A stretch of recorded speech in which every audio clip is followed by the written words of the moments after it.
what? We found it! What did you find? The last door! We found door 9! Come on!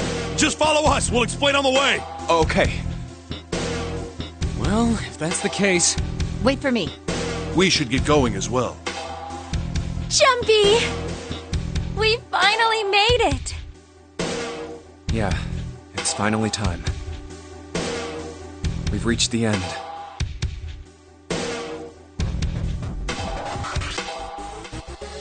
Something's bothering me. Only 3 to 5 people can go through the numbered door. 7 of us are on our way to door 9. That means that, best case scenario, there will be 2 of us who have to stay behind. 2 people. Is there a way? 4:30. We've only got 90 minutes left. Hey! Junpei! June! Let's go! Yeah.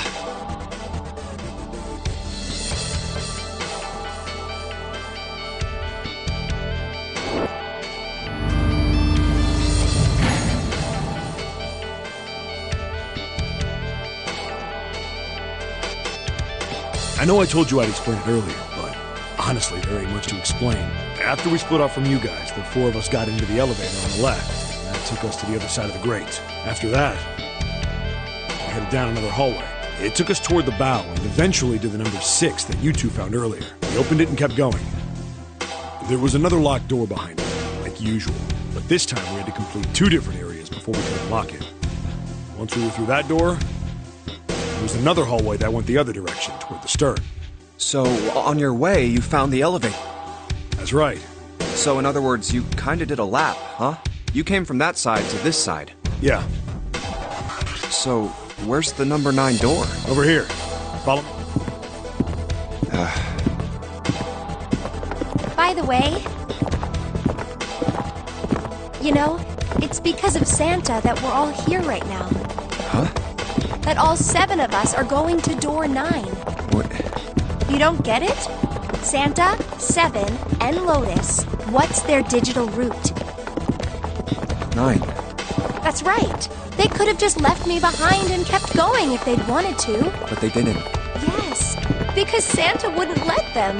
He said, we can't leave June and the others behind. That's why we went looking for you guys. And then you got on the elevator and went back to the central staircase. That's right. Well, I wouldn't have called that one. That Santa would be the one to stick up for you. Oh, don't get me wrong. I don't mean that 7 and Lotus said they wanted to leave me behind. We were just talking about it, and Santa objected to it first. Is that so? We're here. So, is this... Yeah. There's no other place for us to go. Nope. Just look around. There's a big old iron wall at the end of the hallway. The other hallways on the left and right are blocked by metal grates. I see.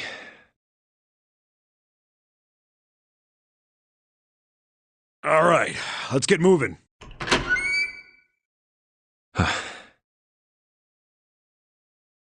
Oh. No.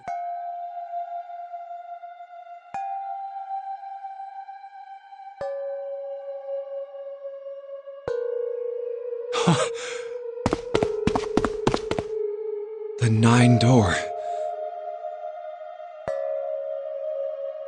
We're finally here.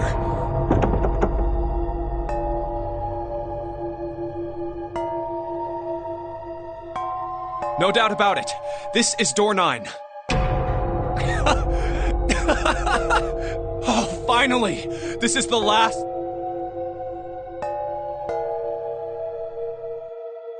Junpei, look behind you. Behind? What? Why? A door and a 9. There's another one. Hey, what the hell? What the hell is going on here?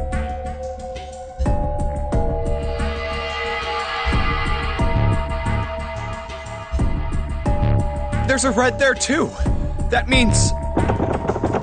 And of course it won't open. But why? Why the hell are there 2 doors? Do you think perhaps one is the right door and the other is the wrong one? I don't know about that. It seems unlikely. What makes you say so? Well, think about all the rooms we've been through so far. They're full of puzzles, but there are always hints about how to solve them. I'm pretty sure there aren't any rooms where we just had to go with our best guess and leave it to instinct to solve the puzzle. Do you really think that at the very end of the game, Zero's going to suddenly throw in something that depends entirely on luck? Then you're saying there's some sort of hint in this room? No, I don't think there's a hint anywhere in here. I searched it very well when I was in here before. I didn't find anything that might have been a hint, though. Well then, that means... Yeah, both of these are the right door. I mean, if you think about it, Zero never actually said there was only one door with a 9 on it. It is hidden, but an exit can't seek a way out. Seek a... So if there are 2 number 9 doors, if we split it up, right? That's not gonna work. You've got a notebook and a pen, right? Can I borrow them? Yeah, here.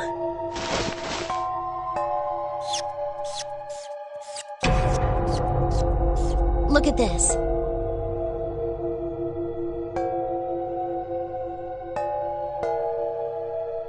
You get it? The numbers on the top are all the combinations with digital roots of 9. The numbers on the bottom are the people who don't fit.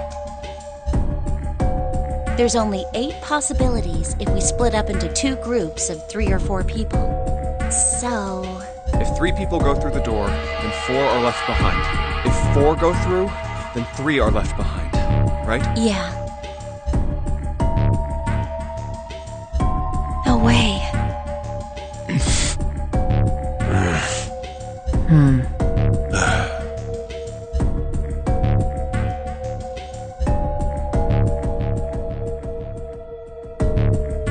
Come to think of it.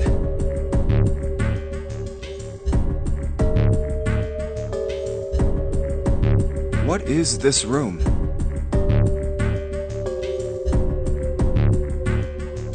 It looks like it's set up for some kind of ceremony, but what kind?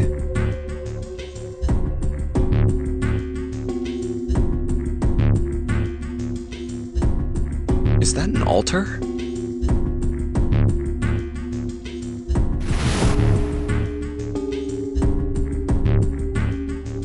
A coffin? No, it couldn't possibly be.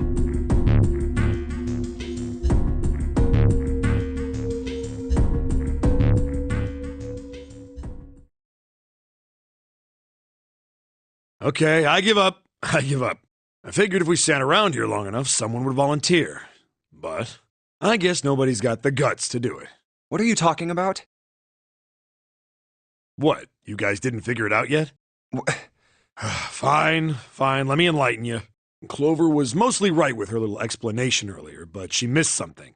She wasn't really wrong, she just... screw it! Let me just write it out.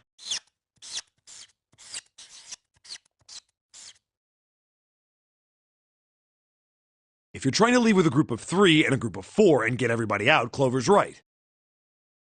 But there's another way. Only one combination, though. If you split us up into groups of 3, 3, and 1, you can make this combination. Wait, this means... Don't get me wrong here. I'm not trying to copy Ace or anything like that. Even if he hadn't been the hero back in the big hospital room, I'd still be saying the same thing. The same thing? Are you saying... Yeah. I'll stay behind.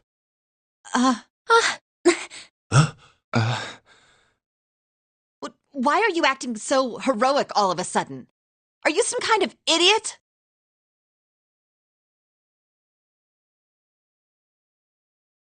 No, I'm completely against this. I'll be goddamned if I'm gonna have to owe you for getting out of here. I'm against it too. I didn't want to leave Ace behind, and I don't want to leave you either. I don't like that idea. There's gotta be other options. I disagree as well. I can't say I care much for you being the hero. Well, there you go, 7. Proposal denied. Clover's right. There's gotta be a better way than this. Doesn't make any sense.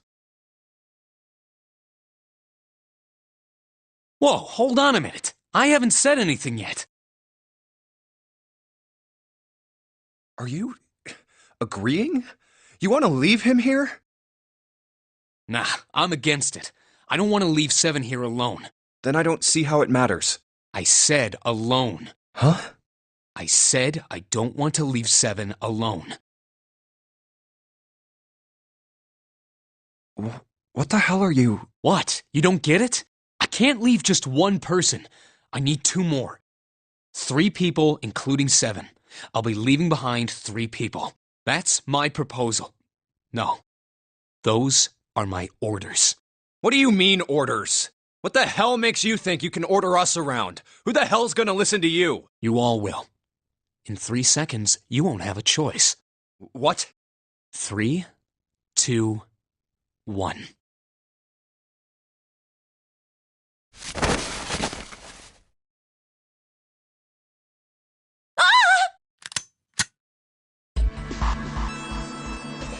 See? I told you.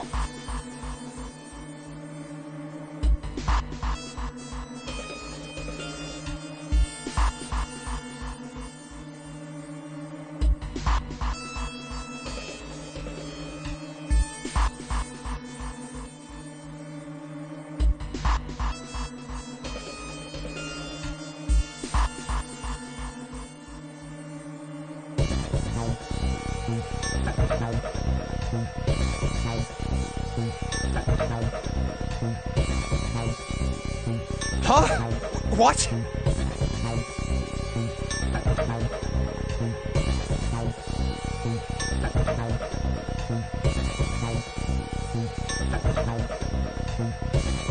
Why? What the hell is that?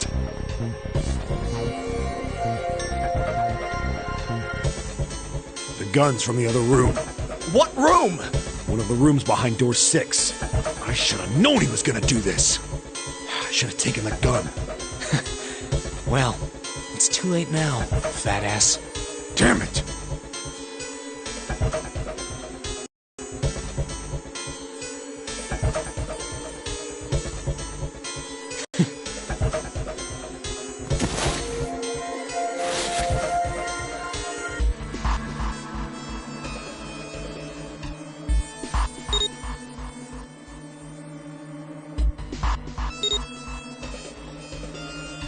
Now, time for you to start following my orders. Ace, Lotus, congratulations! I've chosen you to come with me. Put your hands in the red. Hey, you deaf? I gave you an order.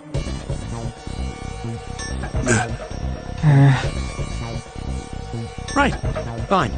I didn't want to waste any bullets, but you guys just don't get it.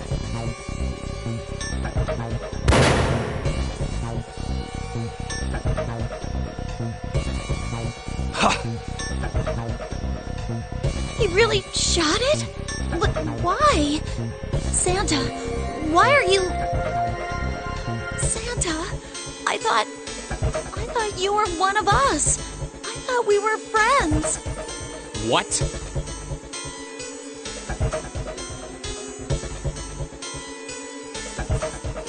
You knew about the leaf words and the 4-leaf clover.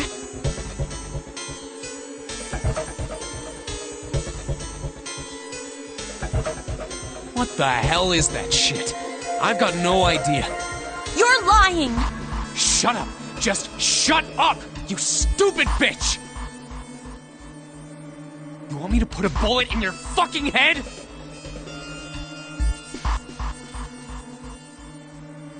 Santa. Alright, assholes. What are you still standing there for? Get over here and scan those bracelets. I don't have all day. Oh, what's the matter? Your hearing's starting to go? Going senile, maybe?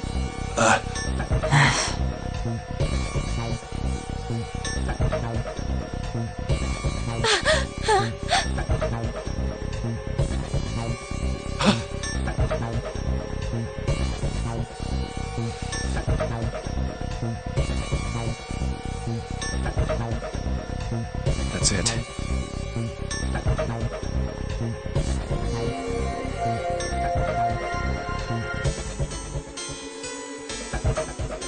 It's the only way. Please, go. Huh? No way. Jumpy, what are you saying? If you stay here, you're going to be stuck, Jumpy. And so will Clover and Seven. I know, but you don't need to worry about us. We'll figure something out. Right, Seven? Right. You just leave it to us. It's gonna piss me off to do what Santa says, but... Don't worry about me either. There's still something I have to take care of. No, you can't! Ace, Lotus, don't come over! Don't worry about me, please!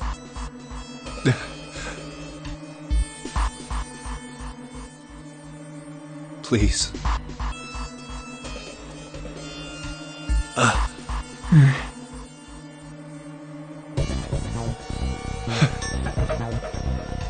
Go.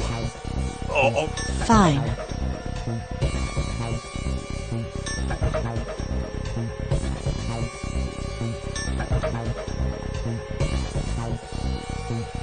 All right, now let's get those hands on the scanner panel. What's the holdup? What? You think I'm fucking around here? I don't give a shit about this girl. The rag doesn't need a person, you know? All I need is the bracelet. You get it? Good. Now put your fucking hands on the scanner. I'm not gonna say it again. Fine.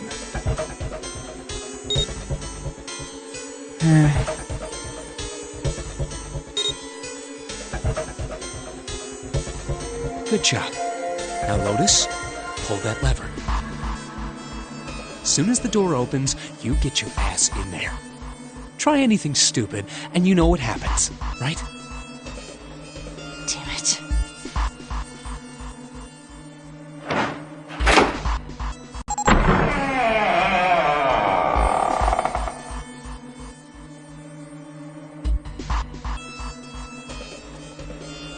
Good.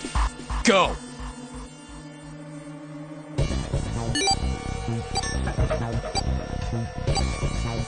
Later.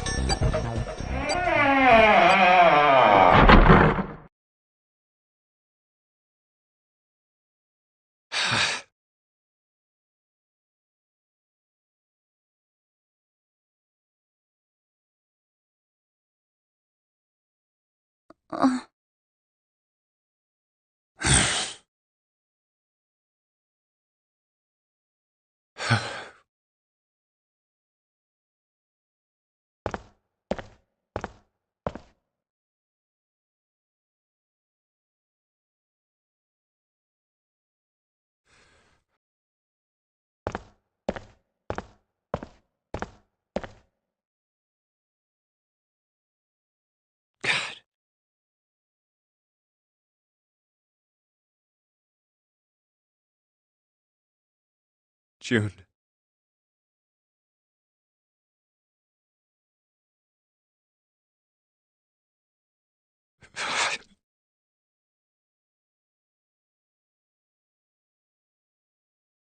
so... What do you want to do, Junpei? What do you mean, what do I want to do? What can we do?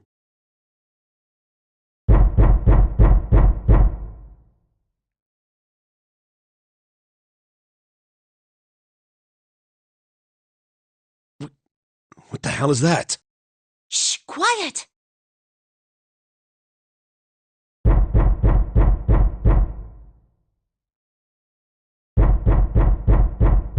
Where is it coming from?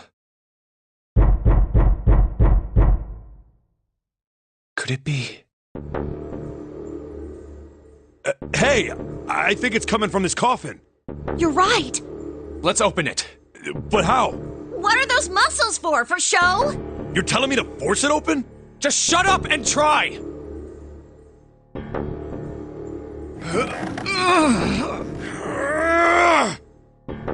Damn it! It won't even budge.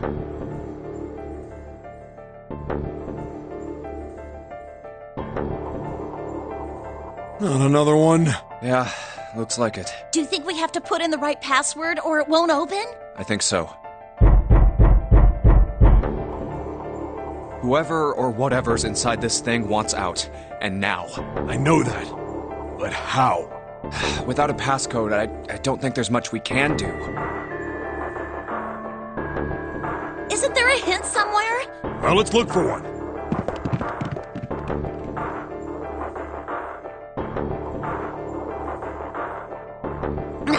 There's nothing here. Not making this easy, are they?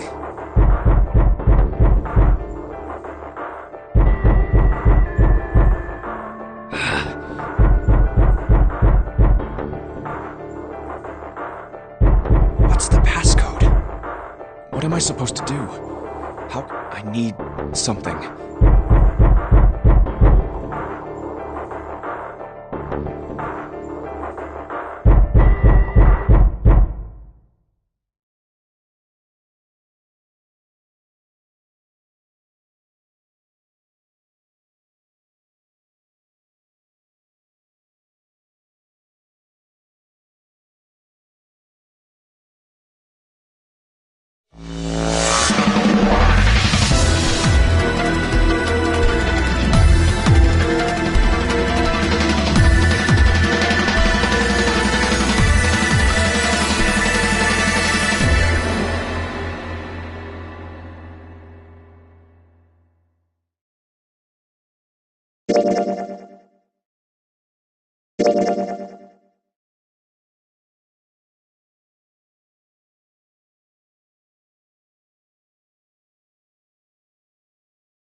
I thought we were finished with that topic.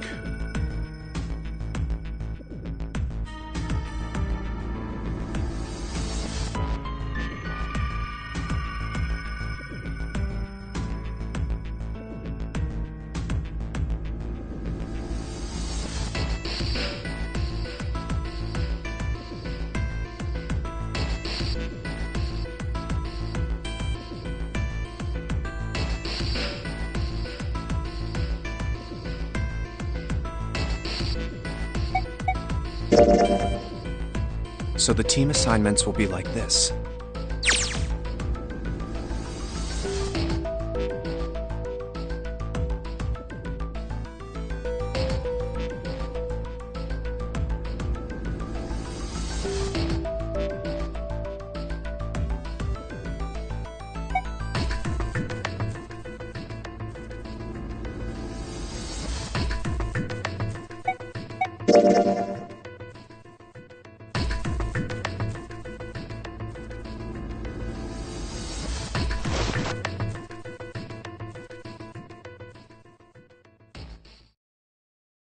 We're okay with this.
What kind of job do you have?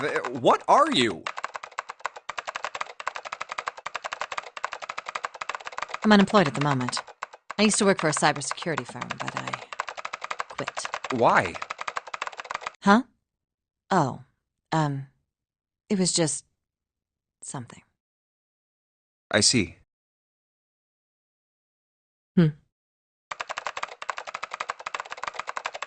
Oh, what are you doing now? I'm going to try and brute force it. Brute what?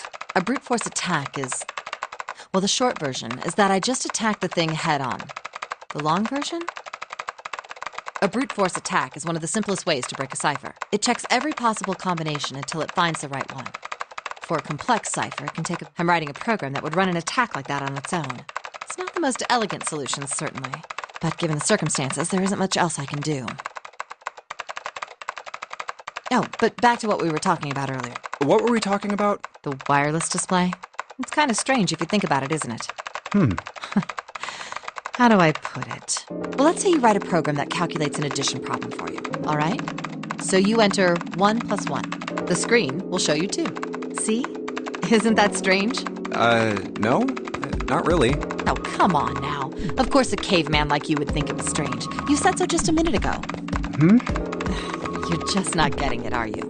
Who calculated 1 + 1? The main computer, right? You said it connected to the monitor wirelessly. Yeah, but someone who grew up in a cave wouldn't know that, right? They'd probably think that this thing here, the monitor, is doing the calculating. And once they've decided that, they'll start examining this monitor. They might poke the screen or something. Ah, I see the color changes when I press it here. Then they might investigate the hardware on the inside. Oh, I see. So this wire supplies the power. Eventually, they might even cut the wires. Ah, yes. Just as I expected. When this wire is cut, no results appear. Therefore, it must be this device which does the calculations. Oh. But the truth is that, just like you said, the computer is doing the calculating. But these cave people wouldn't know that, because they have no idea that the monitor and the computer are connected wirelessly. So, what are you trying to say? Nothing, really. It's just, I thought, maybe, what if the relationship between human beings and our brains is like that? Huh? Well, let's say you stick a bunch of electrodes into parts of the brain. A scientist examining the signals they send out. Interesting. So stimulating this part of the brain causes the person to see colors. That must mean this neuron cluster controls that function. Okay, let's see what happens when I cut out this part. Ah, just what I thought. Cutting off this part causes that function to cease. Therefore, human thought processes must occur in the human brain. See? Doesn't it sound the same? Maybe the brain is just an output device, like this monitor. Maybe our thought processes actually occur somewhere else, in a main body. We just don't know it. We never even think about it. Just like those cave people wouldn't know about wireless communications, we can't imagine that there's some unknown medium that transfers information into our brains, where we experience that information as thoughts. The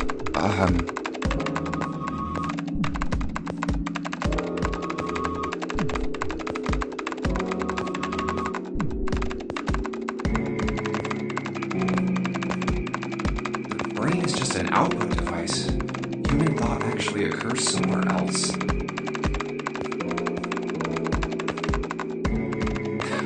That's just crazy talk.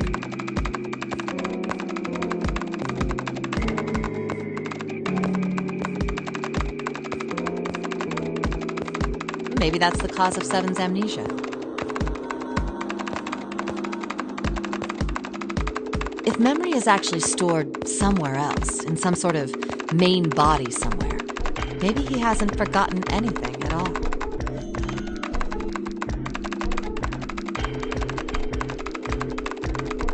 He's just having a difficult time accessing his memories because the monitor, his brain, has been damaged.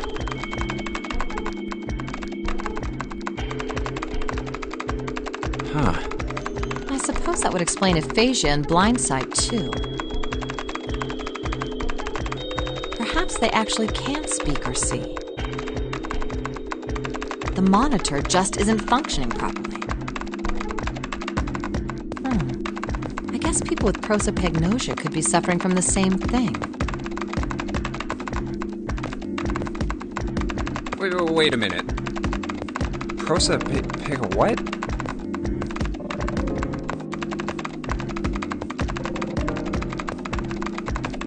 What? You've never heard of prosopagnosia?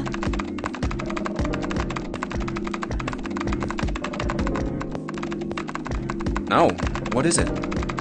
Well, put simply, it means a condition where the mind can't distinguish between human faces.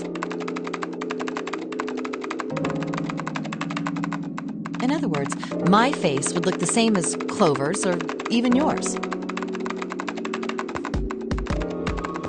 So they can't remember faces, which is how most people recognize each other. That means that people with prosopagnosia have trouble recognizing even people they're close to.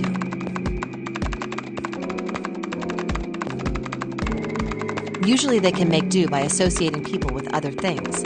Their voices, their clothes, their hair.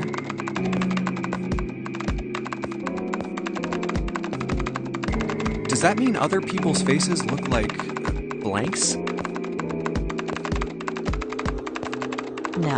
No, I don't think so. Well, you've seen monkeys, like in a zoo, right? To you and me, all the monkey faces look the same. Even though they've obviously got faces, it's almost impossible for a human to distinguish between them.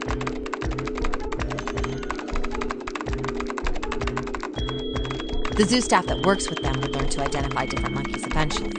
But you or I couldn't, unless one had a scar or something else to set it apart.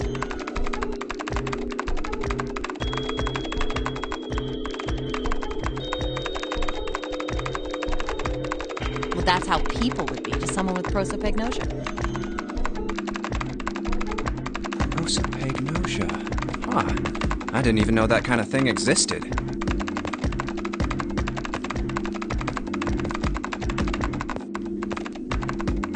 And, what were we talking about?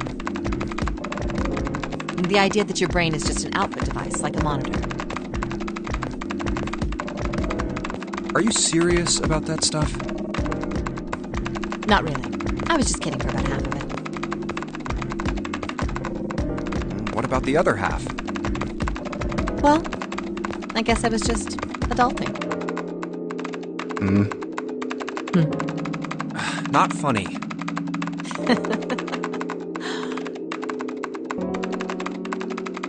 It's nothing more than a story I made up out of boredom. Don't take it seriously. It was the first thing that came to mind, and I just talked about it to kill time. But looks like I don't need to talk anymore. Why? I don't have to kill time any longer.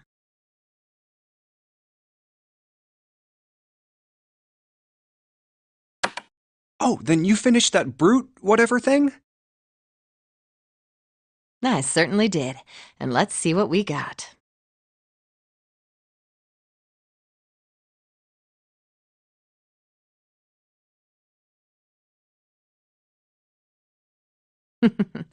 Piece of cake.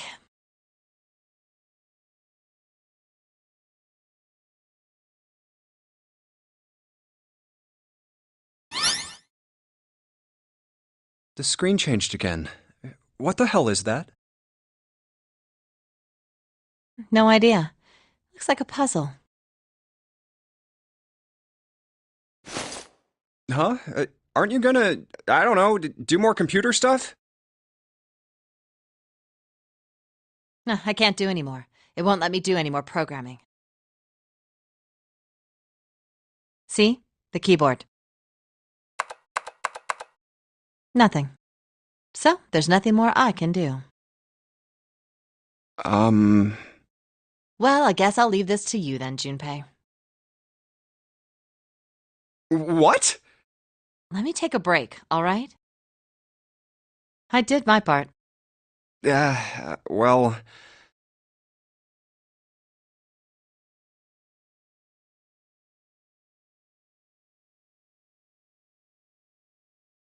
I guess you're right. Thanks, Lotus. No problem.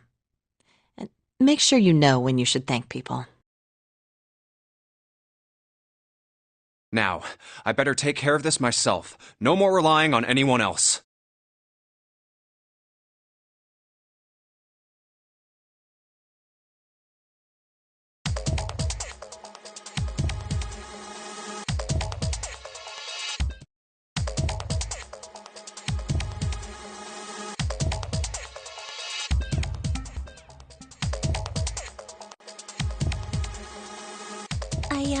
I wanted to ask you something. Hmm?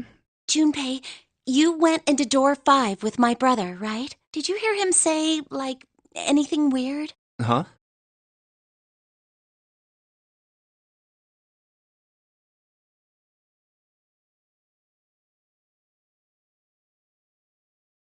Well, let me think.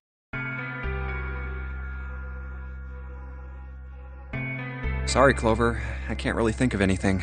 I mean, he did mention that his hearing exceeds that of a regular person, or something like that, but that's about it. Okay. Hey, wait a minute. Hmm?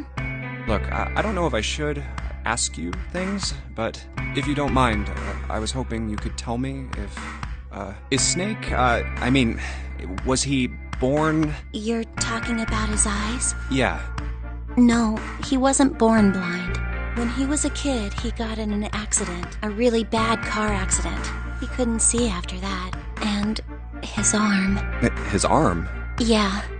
My brother's left arm is, it's not like a normal person's arm. It's fake.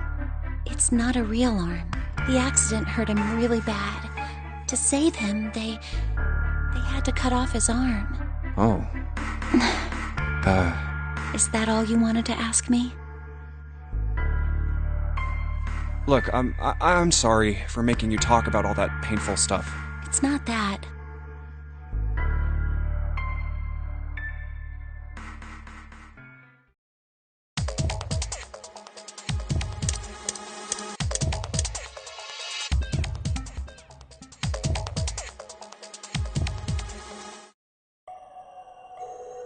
I believe the box has reached the floor. Yeah.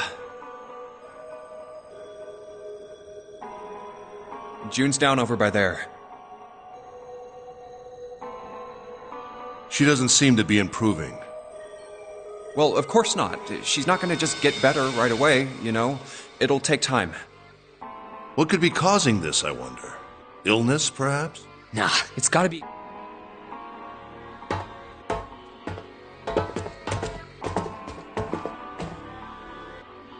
You know, speaking of experiments,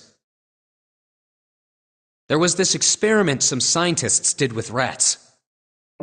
First, they took a squarish C-shaped tank and filled it with enough water that the rats could drown in it. The tank has 2 exits. Just to make it easy, we'll call one A and the other B.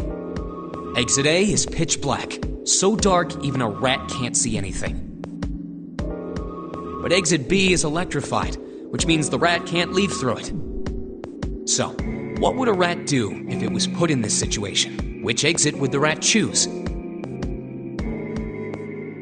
B, of course. The rat has no way of knowing that exit B is electrified. Exactly. The rat goes to exit B. Of course, like I said, it's electrified, which means the rat can't get out that way. So, after a lot of trial and error, the rat finally finds exit A. I can't say that's very interesting or relevant. It's simply the story of a laboratory experiment. You're right. It isn't very interesting. Yet. See, these scientists repeated this experiment over and over, using hundreds of different rats over several generations. This produced some surprising results. With each generation, the rats took less time to find the correct exit. Eventually, a rat was put in the tank who instantly chose exit A without even attempting to go to exit B. But that wasn't the most impressive part. The same experiment was conducted in another laboratory, far from the original one, with the same results. No, on second thought, the results weren't really the same. The rats in this second experiment began the trials with significantly faster times than the first rats in the initial one. These rats weren't related to the others and had never even come in contact with them. and yet they all easily found their way to Exit A as though they already knew. What did it mean? Are you suggesting something like telepathy? They were passing information to one another through some undetectable medium? How the hell would I know? I'm not any kind of scientist. I don't know what made them do that. But I do know that story's true. And if you've got another explanation, I'd sure love to hear it. Come on, let's get going. There's still a lot here we haven't checked out. And we gotta get the hell out of here before June passes out. Hey, wait. There's something I want to ask you. What? Why did they use that tank for the experiment? Huh? Well, I mean, it seems like you could conduct the same experiment without the water. They could have just used a dry box, you know? If they needed to motivate the rats to escape, they could have, I don't know, put some bait by exit B or something. I mean, do they really have to make it so the rats can drown? You know, the word emergency comes from the same root as the word emerge. You ever think about that? Huh? Well, an emergency is something urgent, often something dangerous. And to emerge means to sort of come out, or appear, or rise out of something else. So what's going to emerge in an emergency? Inspiration. Inspiration? Yeah. Think about it. When the chips are down, either you crack or your mind focuses and pulls up what you need. So in an emergency, your real potential emerges. Is that what you're saying? Yeah. That's why the rats had to drown. They had to be in danger. There had to be an emergency for inspiration to emerge. Oh.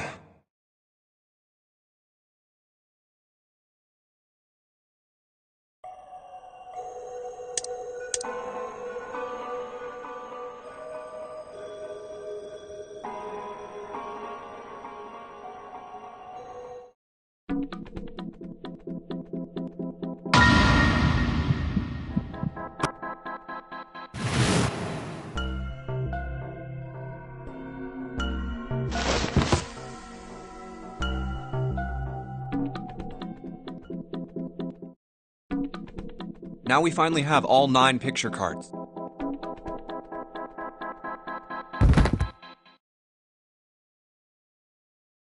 Hey! June, are you okay? I'm sorry, I gotta go check on her. You finish the box thing, alright? Just put the cards in the boxes.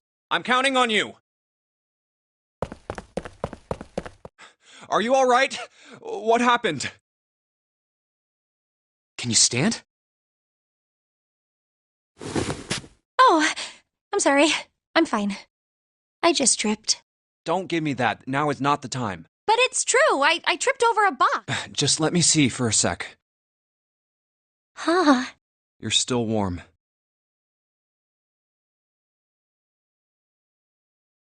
I saw her fall. I think she really did just trip on something, you know?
Still, to fall down like that? I think she's probably still a little messed up.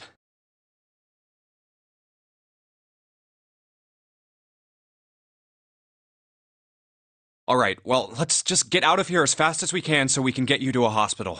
Oh, I don't think it's anything that serious. I just need a little medicine and some sleep, and I'll be fine. Medicine. Medicine, huh? Well, if we could get in touch with anyone outside, I'll bet Ace could swing that for you easy. Ace? Why? Huh? Don't you know? He's the president of a pharmaceutical company.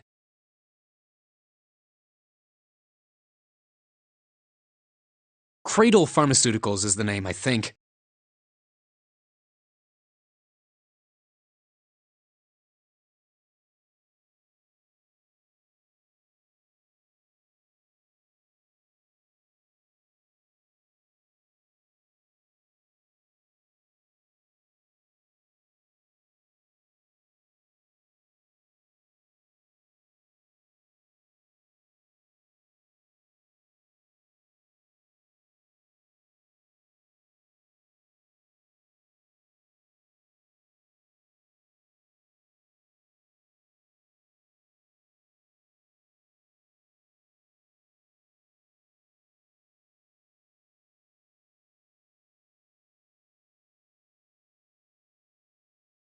Their flagship product is an anesthetic drug called Soparil.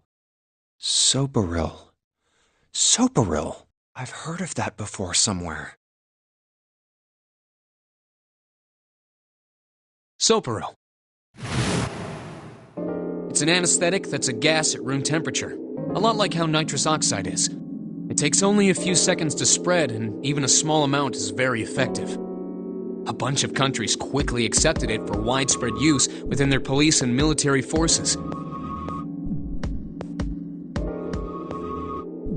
It was an effective crowd suppressant and room clearer.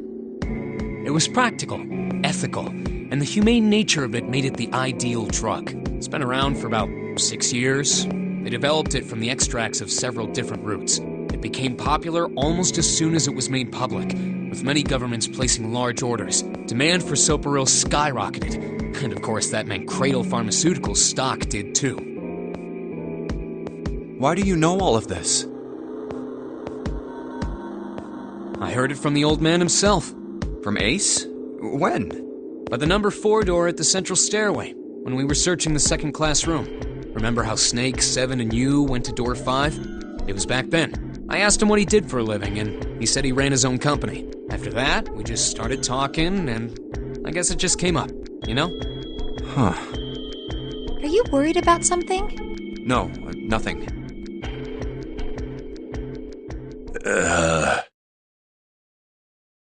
What the hell is he doing? June, don't push yourself, all right? Yes. Santa, could you take care of her? I'll go check on Ace. Looks like he's having trouble. Sure. What are you doing?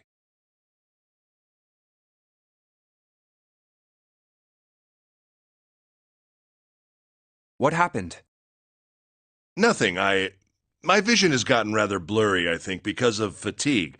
I can't see very well at the moment. What can't you see well? These pictures. I don't care to admit it, but I may be developing presbyopia. Growing old is a difficult thing.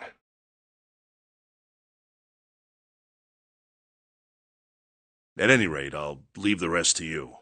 I'm feeling awfully tired, so if you don't mind, I'd like to rest for a bit. How could simply looking at cards have tired him out?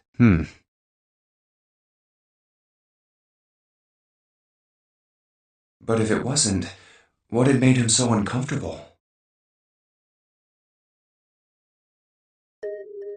Prosopagnosia. Well, put simply, it means a condition where the mind can't distinguish. In other words, my face would look the same as Clover's or even yours, so they can't remember faces, which is how most people recognize each other. That means that people with prosopagnosia have trouble recognizing even people they're close to. Maybe he's got prosopagnosia?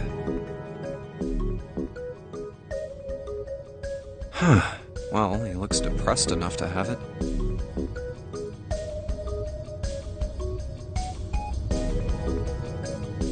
Oh well. Time to solve the 9 boxes puzzle. Ace's card is in box 1, Snake's is in number 2. I just need to do the same for the rest.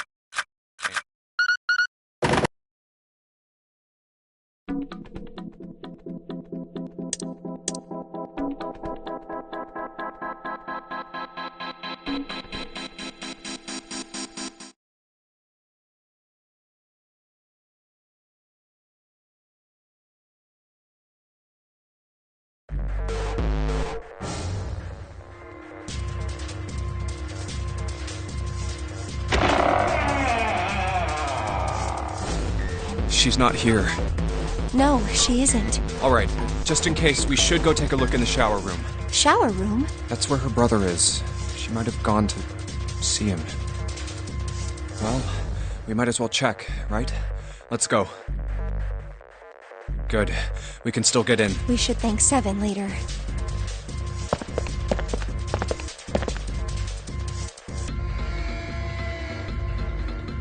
No luck. Yeah, I don't think she's here. The smell is horrible.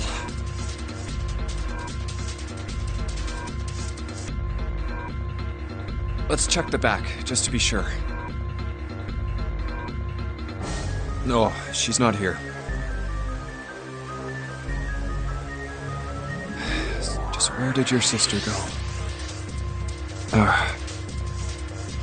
Such a horrible way to go. The skull shattered, the left arm's hideously twisted. Bones. My brother's left arm is, it's not like a normal person's arm. The accident hurt him really bad. Of course! Of course! Why didn't I realize it earlier?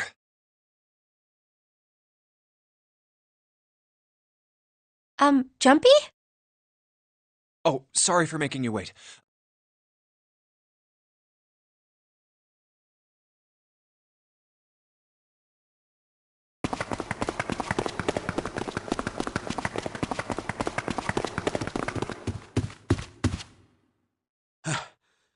Junpei! June! Where were you guys? Did something happen? Clover is dead. I found her in the first-class bathroom.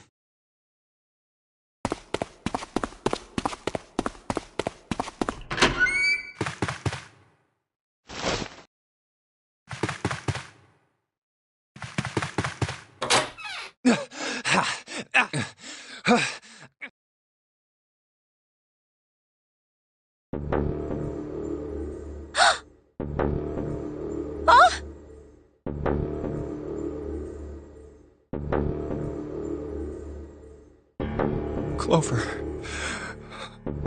Clover.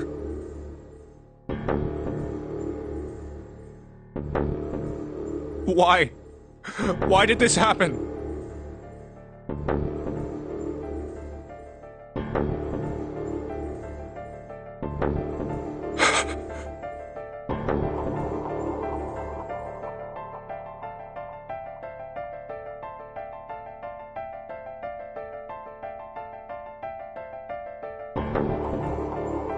Clover. No way.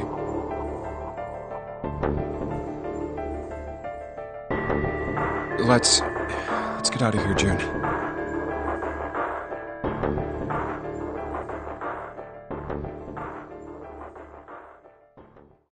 Are you all right? Yes, I think so.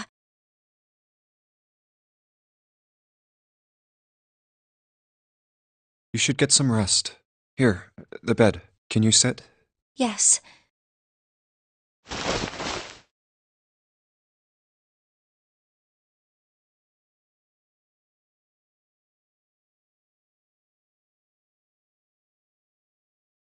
Who was the first to find the body? Me. Why did you come to this room? To look for Clover. Why else? I found her body in the bathroom. As soon as I did, I ran outside. I got to the top of the stairs by the casino and yelled as loud as I could.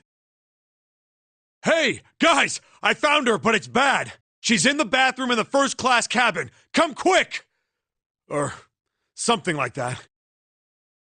Then I went back to the bathroom. Ace, Santa, and Lotus showed up real soon after that. But I guess you two hadn't heard me or something because you didn't show. So I took off down the stairs to look for you. After that, I mean, you know the rest, right? 7. There's one more thing I'm worried about. What? You stuck one of those plates in between the door and the frame, right? Why did you do that? Come on, didn't I already tell you that? I did it so that the door wouldn't lock. So we could come back to this room? Oh, you think I did it? Well, I don't know. That kind of depends on what you say, doesn't it? For crying out loud. Follow me. A closet? Yeah.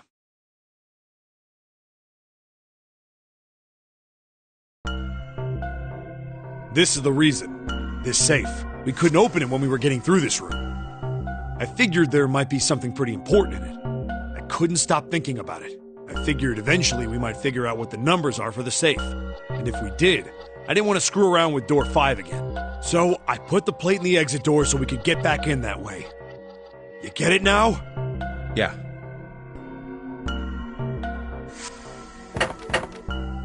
Figured it wouldn't open. Huh? This is... rust. If there's rust here, that means... has someone opened the safe?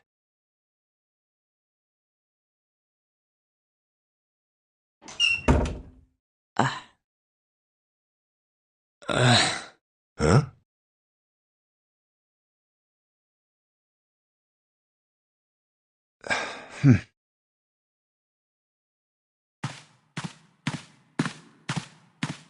Maybe there's another clue.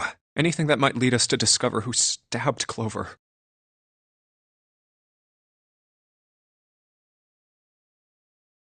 Behind this door. The 9th man's body is behind there. Maybe I should have another look at it, just in case. Ugh. Oh, the hell? This smell is... Oh. Oh.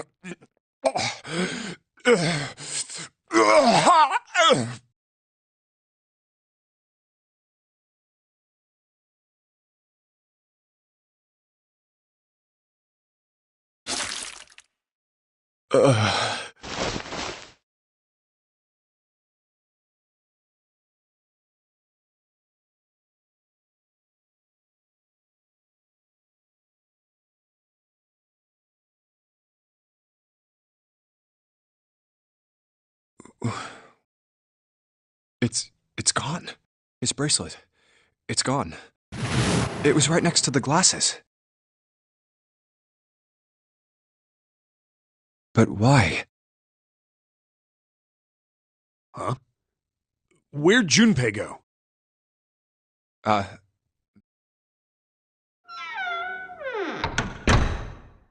Oh, there you are. Were you looking for something in the hallway? Yeah. Did you find something? No, nothing.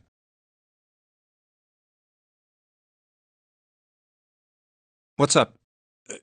Well, I wanted you to take a look at something. What is it?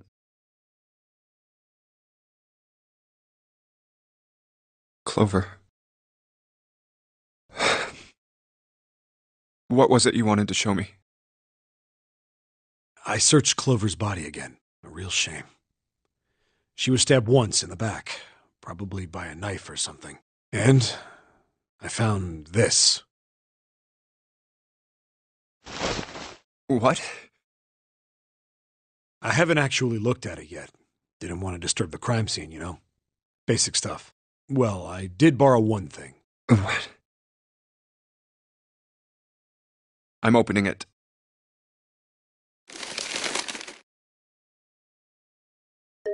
Truth had gone, and truth had gone. Ah, now truth is asleep in the darkness of the sinister hand. What is this? Some kind of secret code?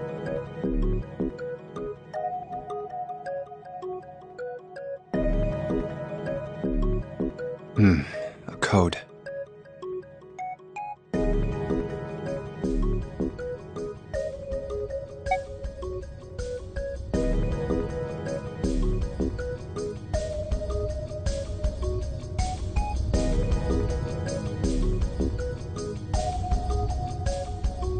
Sinister was a term used in heraldry that meant to the left of the bearer of a coat of arms. The left hand. The left hand. What does the left hand mean?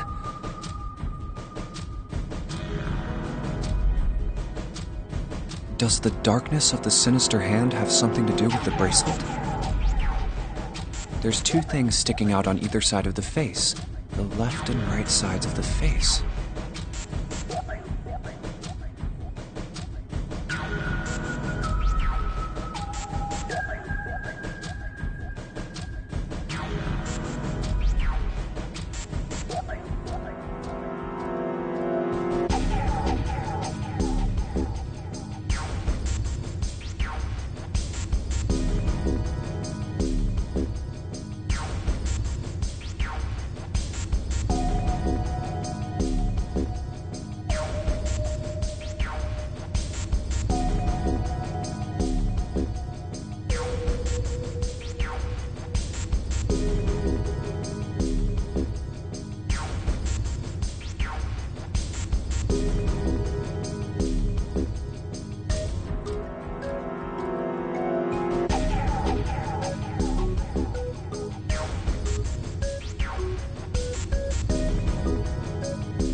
Left and right.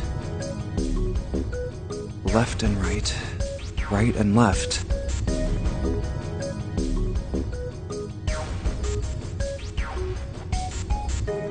Truth is gone. Truth gone.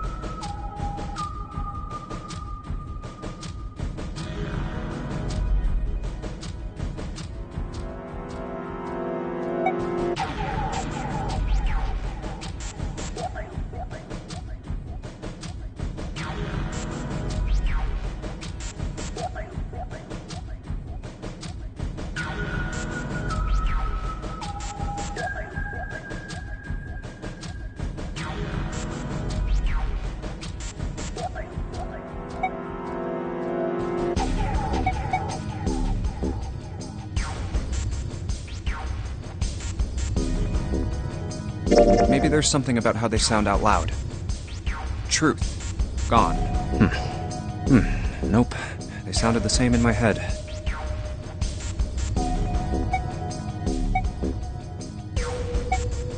How about switching the sentence around? Gone had truth. Well, that makes even less sense. Clearly, switching the words isn't going to help. What else could gone and truth mean? Truth, of course, means something that is correct, something that's fact. In other words, something that is right. You could then safely assume that gone means left. After all, after someone left, they were gone. But in this case, they clearly refer to their directional homonyms. Then truth equals right, and gone equals left. The left and right of the bracelet. These two things sticking out. So if I...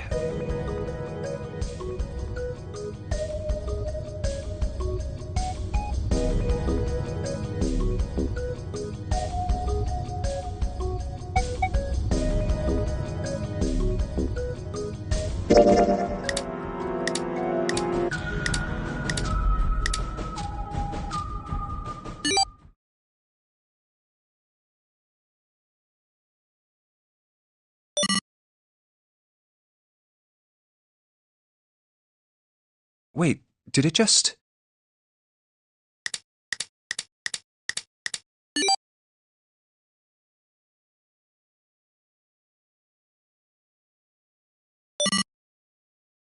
One, 4, 3, 8, 3, 4, 2, 1. Huh? Hey, what are those numbers? 1,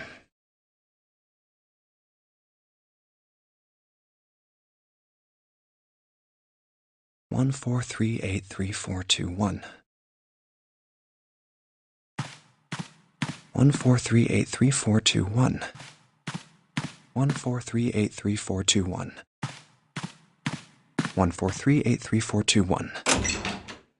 1, 4, 3, 8, 3, 4, 2, 1.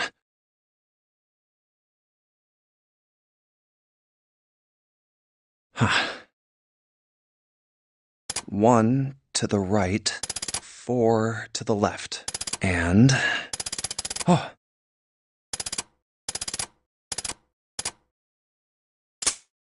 Bingo! I knew it was for this.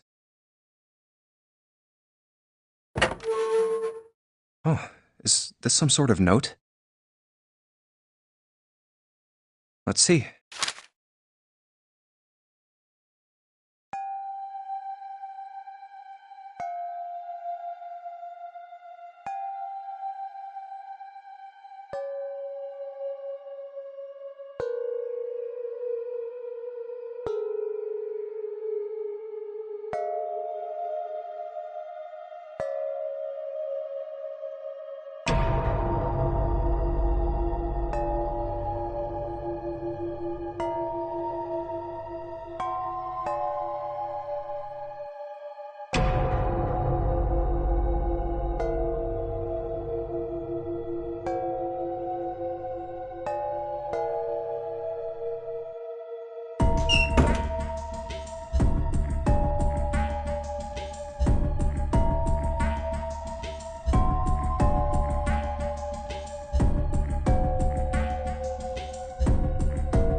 Huh.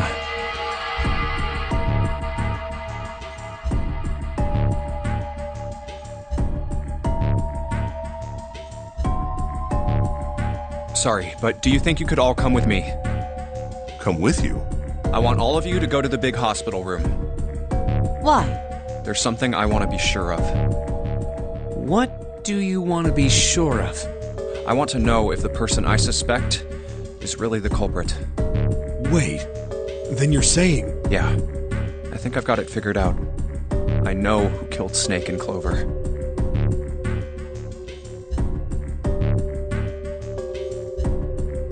Anyway, if you could all please move to the big hospital room. I'll explain everything as soon as we get there.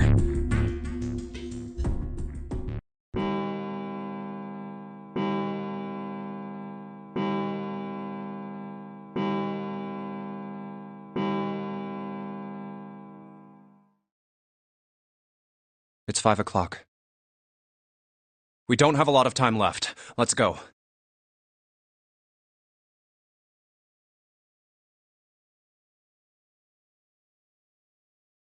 Actually, before we get started, I was hoping you could do something for me. Ace, 7, and Lotus, could you please place your palms on the red? Huh? Why? If we need to get to the shower room, why don't we just... No, we're not going inside. Once you've authenticated, step away from the door. Why? Please, just do it. Or perhaps you don't want to know who killed Snake and Clover. Fine. What about you, Ace? Very well. Sure.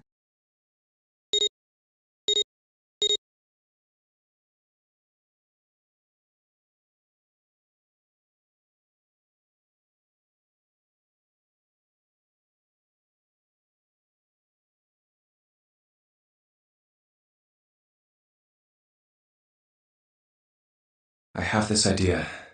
I don't think this device responds to a hand placed on it. It instead reacts to a bracelet being brought close. You don't actually need a hand.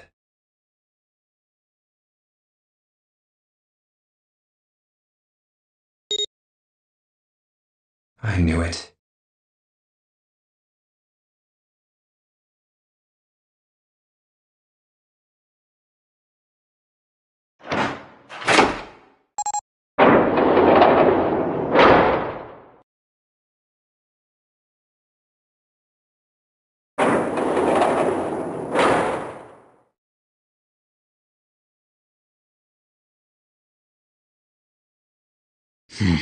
Huh?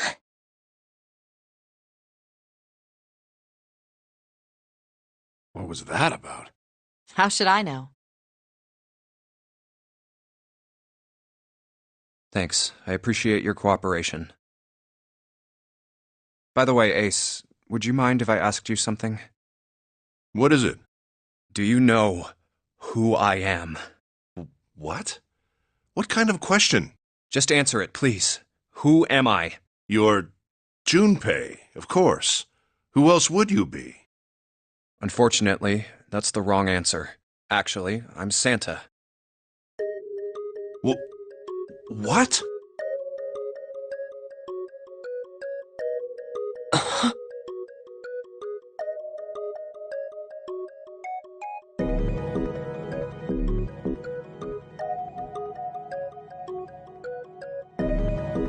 The clothes I'm wearing, I borrowed from Junpei. And the clothes he's wearing are mine. We had a little swap. That's ridiculous. Impossible. So, you're saying I'm not Santa? Of course you aren't. Why? What makes you so sure I'm not Santa? If you were Santa, then door 3 wouldn't have opened for us just now. 1 plus 7 plus 8 plus 3 equals 19. 1 plus 9 would be 10. The digital route would be 1.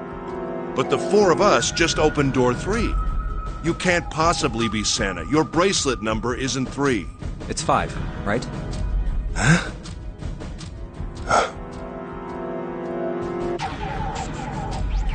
You're exactly right. My bracelet number is 5. Sorry, Ace. I tricked you. Of course, I'm not really Santa. I'm Junpei. Who could possibly think I was? It's obvious I'm not. To think I was? Ridiculous. But I guess you couldn't see just how obvious it was. I asked you before, didn't I?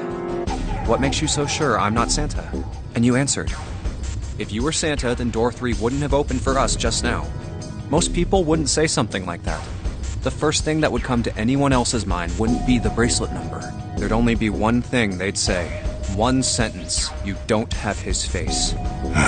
Ace, you have prosopagnosia. Am I right? Prosopagnosia? What's that? No clue. Prosopagnosia is...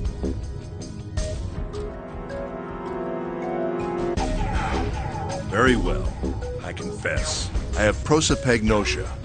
I cannot differentiate human faces. Is that what this was about? You want to mock me for my disorder? No, not at all. I'm not making fun of you at all. In fact, I feel kind of bad for you. No, the reason I brought this up is that there's an excellent chance the person who killed Snake has prosopagnosia. What do you mean? I'll just come right out with it. I think it was you, Ace. You killed him.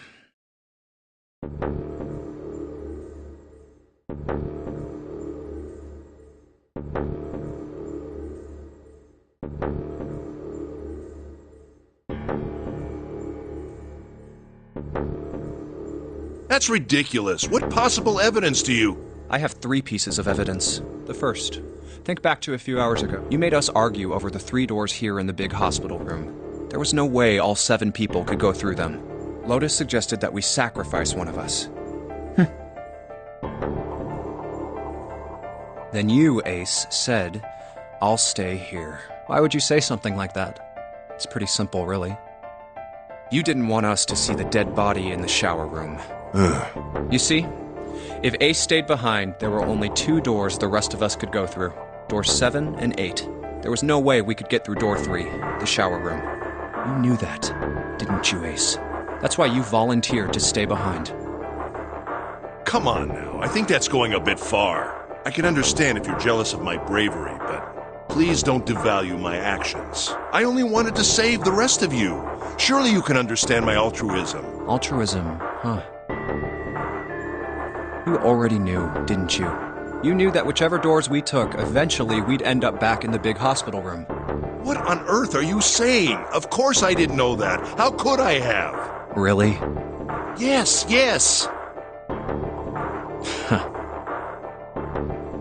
Oh well, that's cool.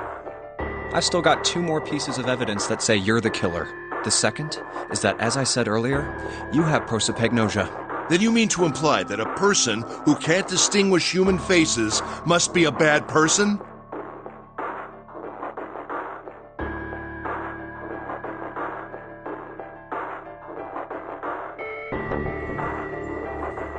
Junpei, they call that prejudice. No, I am not that stupid. Then why? Well, before I explain, I suppose there's something I should tell you. The corpse in the shower room. It's not Snake's. What? I didn't put it together right away, but there was something Clover told me. She said that Snake's left arm was prosthetic. He'd lost his real arm in an accident. But the body we saw in the shower room, let's call him Guy X. Guy X's left arm was definitely flesh and blood. In other words, Guy X couldn't possibly have been Snake. Oh God. No. That's impossible. Let's say, hypothetically, that the killer didn't have prosopagnosia. If that were the case, he would immediately realize that Guy X wasn't Snake. Even if the clothes were the same as Snake's, their faces would be completely different. It would have been obvious they were different people. And yet, they still killed him. Why? Why would they kill a stranger who'd only just shown up? On the other hand, if the killer did have prosopagnosia, it makes sense. They thought Guy X was Snake and killed him. Wait just a moment. Let's say you're right, and I mistook Guy X for Snake. Even if I did, I would have had no motive to kill him. Why would I want to kill Snake? I can think of at least two motives. One, Snake knew about your past. If he ever revealed what he knew, that would have been really bad for you. You really didn't want that to happen. So to make sure Snake's mouth stayed shut, you killed him.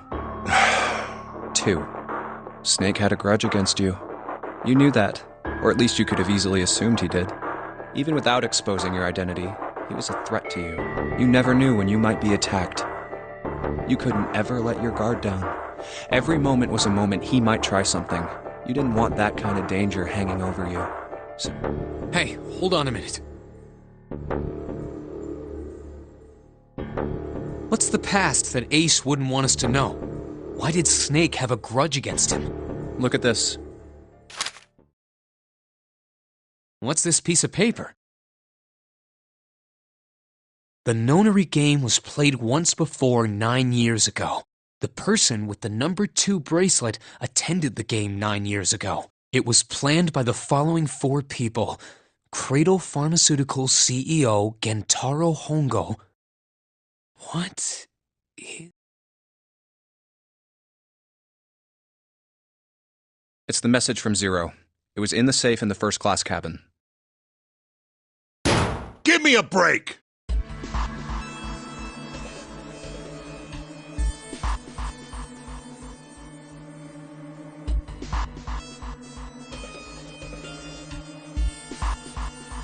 That paper is a lie!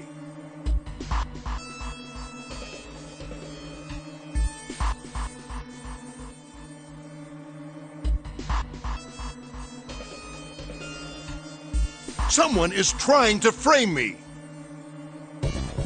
Me. You said me, right?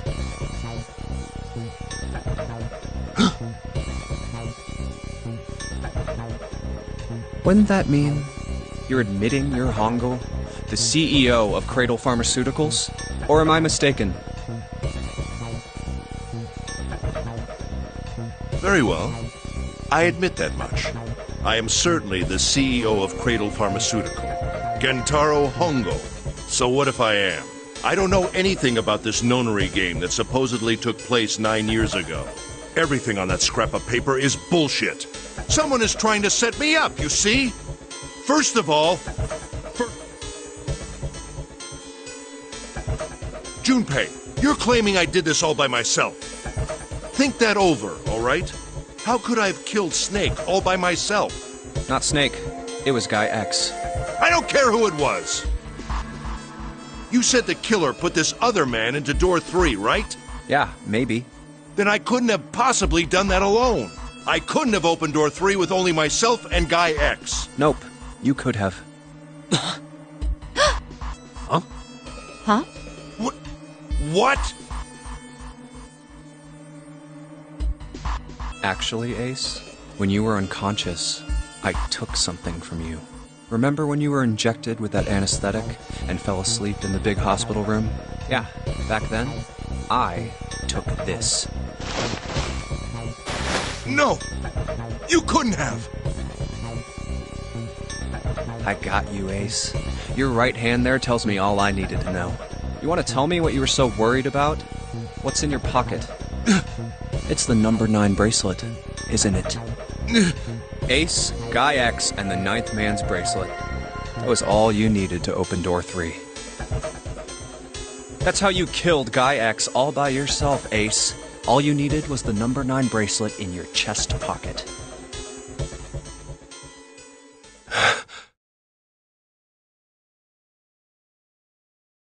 If you want to play innocent, that's fine by me. Go ahead, tell me. I don't have the bracelet, if that's what you want to do. But if you could take off your coat and hand it to me, I'd really appreciate it. Otherwise, we'll have to take it from you by force. Right, 7? Yeah, it'd be my pleasure.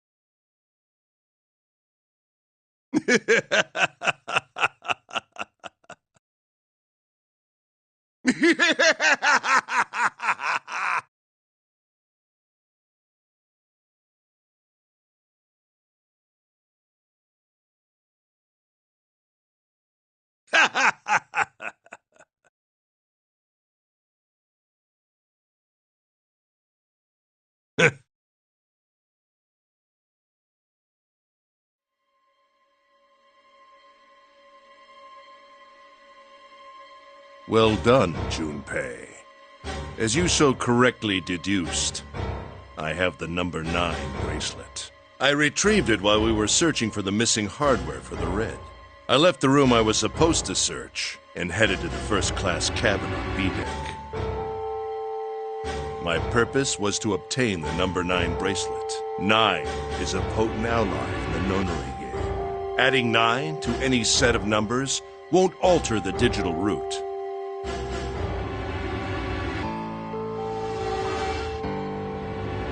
As you can see, 9 is a very useful number.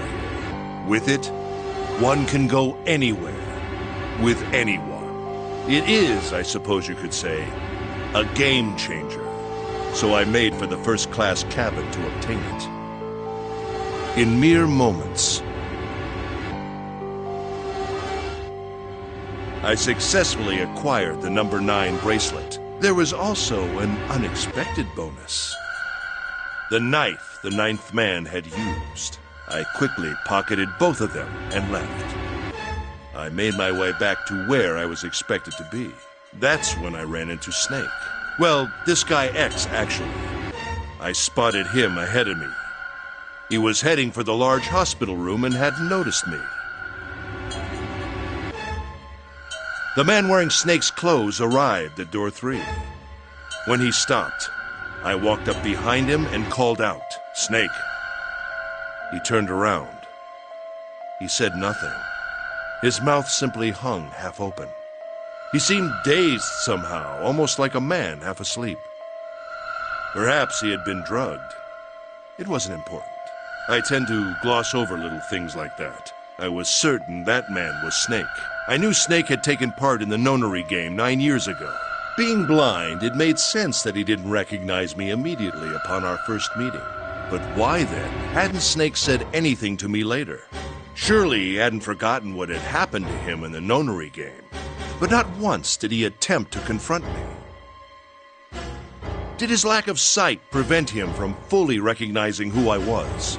Or perhaps Snake had conspired with Zero to deceive me. Regardless, he was a threat, and it was better to deal with him sooner rather than later. I had to get rid of him before he took action. With quick thinking, my plan went into motion immediately. I held the number 9 bracelet over the Red. I waved my own bracelet in front of the Red, and then grabbed Snake's arm and shoved his hand against the scanner panel. The door opened. I threw the man through it. 9 seconds later, the door shut.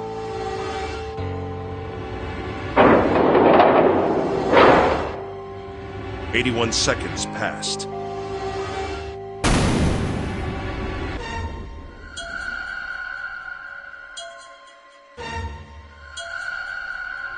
After that, I returned to my post as though nothing had happened. After conducting my own search, I returned to the large hospital room when the 1 a.m. bell rang.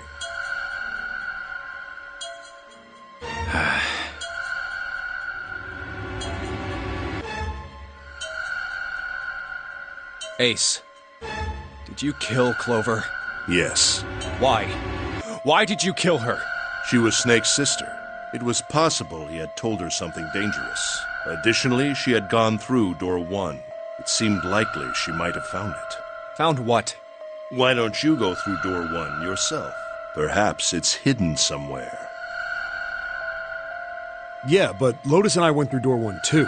We didn't see anything suspicious. Yes. I thought as much after I heard your report at the central stairs. I doubt that 2 of you could find it.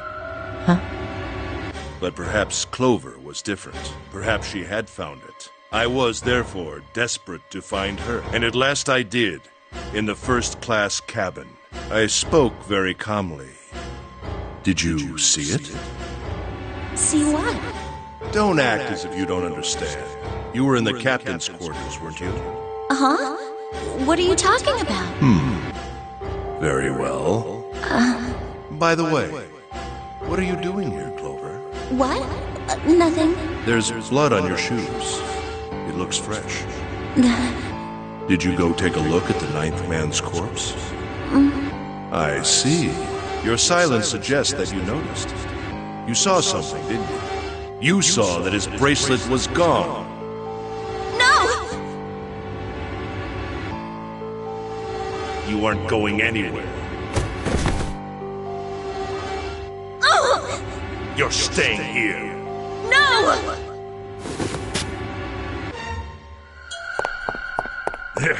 Don't you run, little girl.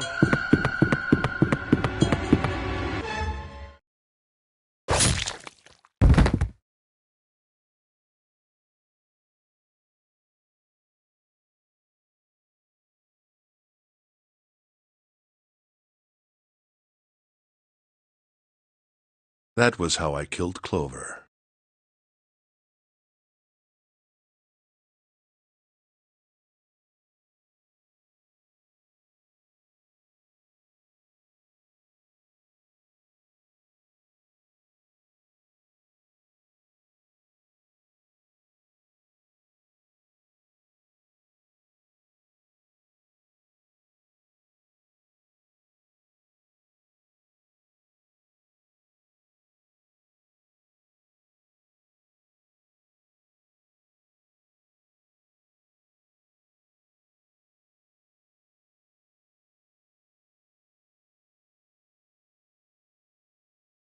You son of a bitch!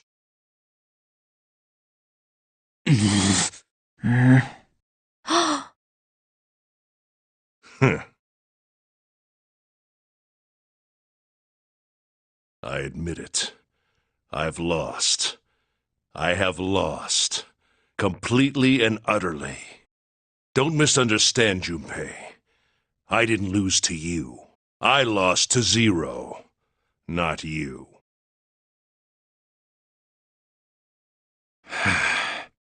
I'm rather disgusted with myself for falling into such a simple trap. I looked the fool. And it was a trap. Make no mistake. I was trapped and manipulated by Zero. The man I killed in the shower room, if he wasn't Snake, then I have no idea who he was. But he was wearing Snake's clothes, and that was no coincidence. He had also been injected with something that reduced his cognition and prevented him from identifying himself or resisting me. And we can't forget the components that were removed from the red before we arrived. I have no doubt that Zero planned all of this. Zero made sure I would kill that man.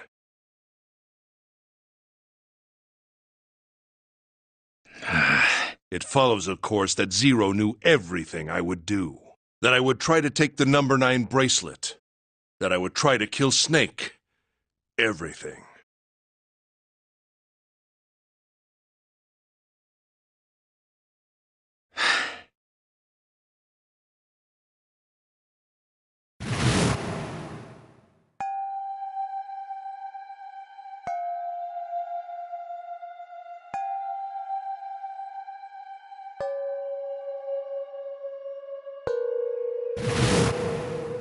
think Zero is one of us. Huh?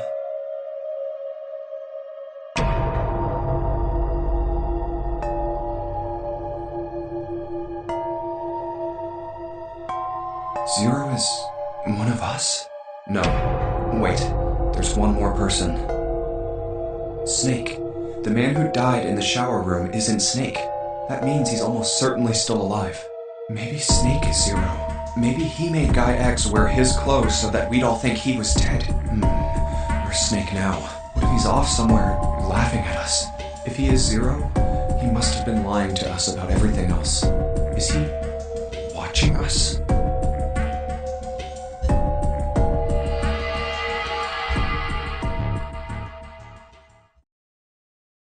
Well, I believe I've finished with my confession.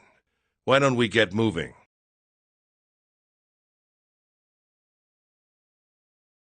What the hell is this shit? You aren't going anywhere, you son of a bitch! We're gonna leave your ass here to rot! Why? Because I killed Clover? That's ridiculous. Why are you so upset that I killed the little bitch? She was nothing to you. A stranger you only met a few hours ago. Am I wrong? You bastard!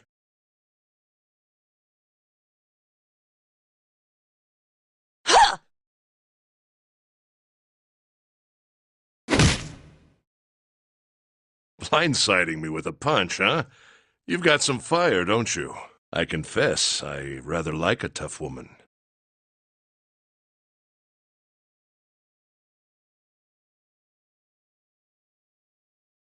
Well, maybe you'd like another one then. Before that, let me give you one of my own. Huh?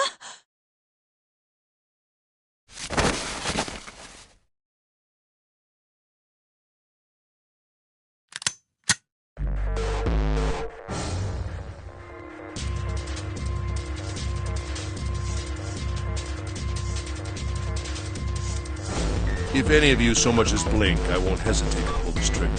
I've already killed 3 people. Don't think I'm not ready to make it 4. 3 people? What do you mean? Very well. Let me take this opportunity to illuminate you. The person who killed the 9th man was me. Although I suppose to be more accurate, I encouraged him to get himself killed. While we were examining the main staircase, he came to me and told me his name. I recognized it at once, so I gave him a little push. Just a little white lie. It seems the settings for the dead were altered. Now it only requires a single person to deactivate the detonator in the bracelet. Investigate what's beyond door 5. We'll meet again later. And with that... Okay. Have a good one, guys. I'm going off ahead now. Well then. Why is it stopping? God damn it! You lied! Open the door, please! I'm begging you! Help me! Please get me out of here! Get me out of here! Oh my god, there's no time left! Listen, I was lied to! He lied to me! He put me in here! It was him! He killed me! It was him! Ah!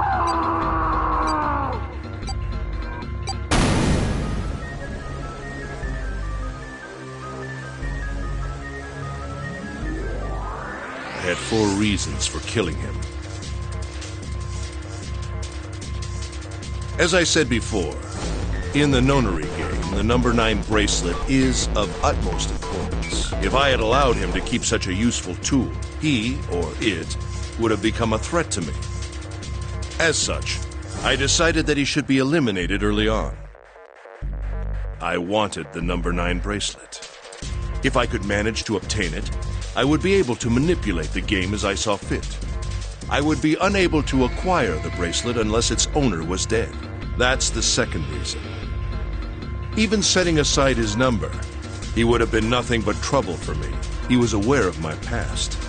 He knew what happened here 9 years ago. It was important that I eliminate him before he was able to disseminate this information.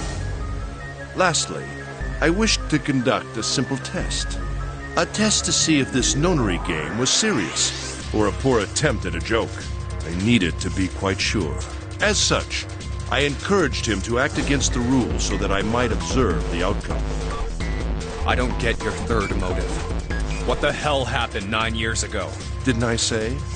The nonary game was played. I planned it out, and I conducted its execution. Why?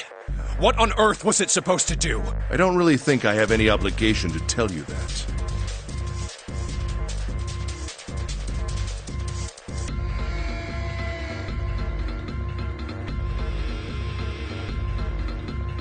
Hey, what's with this gun? Where did he get this? Why don't you tell her, Santa? On the other side of door 6, we found the gun in the coffin in the cargo room, right? Bastard must have grabbed it when we weren't looking. Indeed I did. That was a pretty serious mistake, you know. Just saying you intended to leave it behind. Well, there isn't much time left. I'll be off then. Well, where are you going? Do I really need to explain? I had assumed it would be obvious. I have the number 9 bracelet, and now I have Lotus. Wasn't there a door with a 9 on it in the room that looked like a church? That's where you're going, isn't it? And how do you know that? Santa told me about it while we were looking for Clover. I see. Well, you are correct. That is my destination. But now I must say goodbye to all of you. Ah, and please, don't forget my warning. Move and I'll pull the trigger. I don't need her alive to open the door, you know. He's getting away! We can't risk it.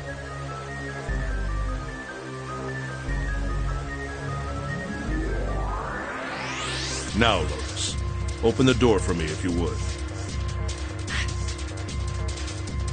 Goodbye.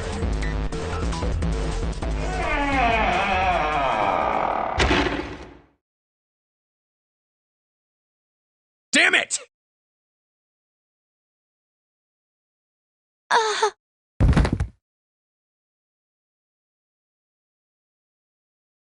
Hey, June, what happened? Are you all right?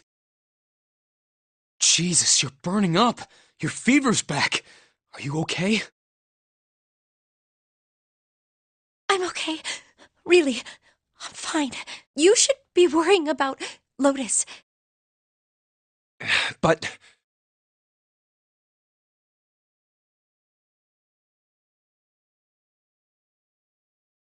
Jumpy, don't worry about me. I just need a little rest. I'll be fine. Don't you remember?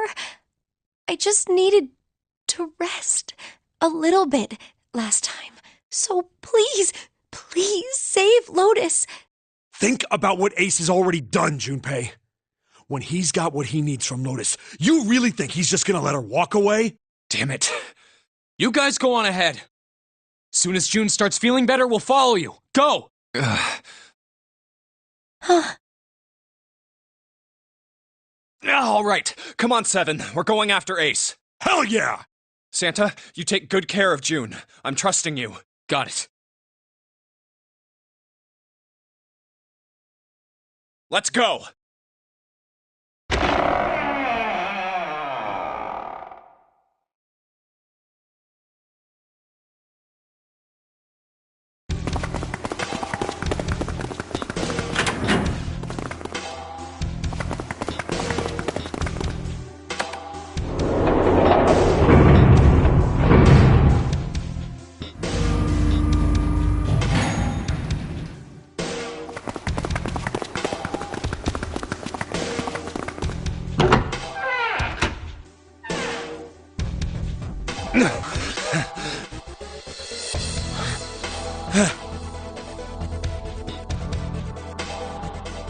Where are they? I don't see them. You think they already went through? Maybe. Let's check the red.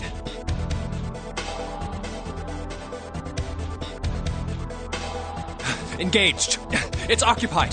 That means Ace and Lotus went through here. Yeah, it seems like it.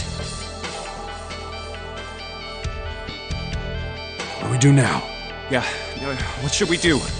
Well, the big door is still vacant, but... The two of us can't do anything with it. Yeah, not even counting how our digital route isn't 9.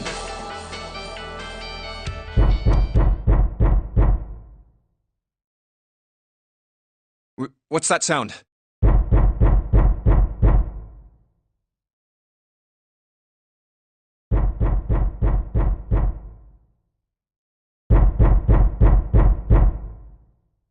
It's coming from over there. The coffin. Yeah. Let's open it. How? By force! I don't think that's gonna happen. Well, you never know till you try, right?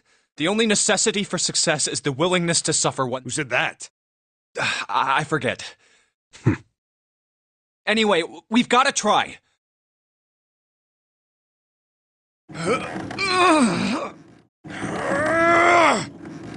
Damn it! See? Didn't I tell you? If you could just pull it open, why would it have something like that? Right. So unless I put in the right passcode, it's not gonna open.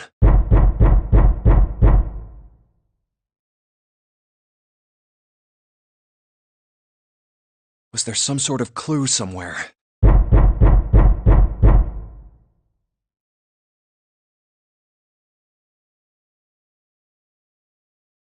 Hey, Junpei.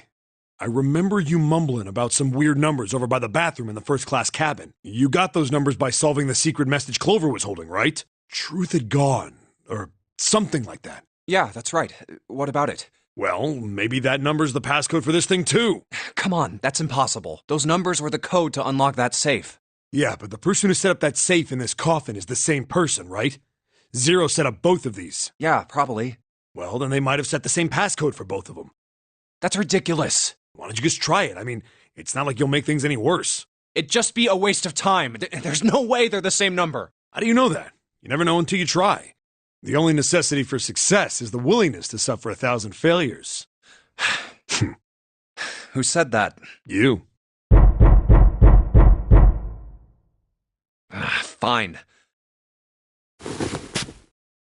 1438 3421.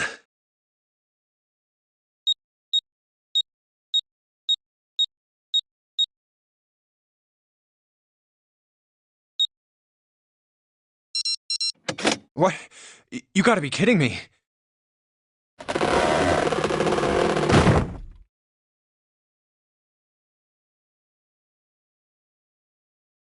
Snake! You? Why? Ah, those voices. Junpei and Seven, unless I'm mistaken. Where are the others? Are they elsewhere?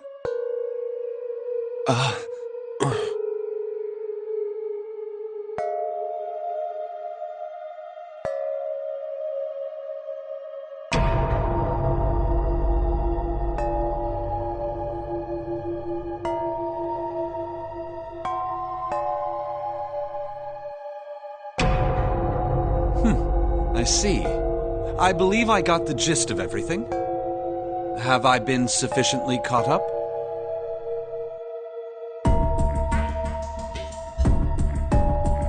Yeah.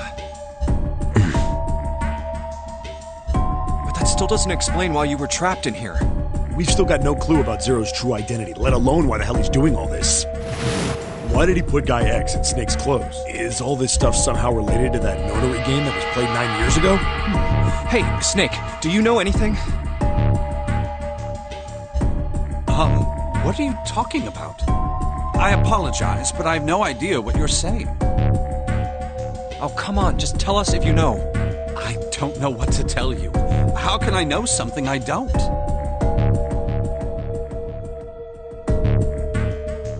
This is bad. We're running out of time. We need to go after Ace.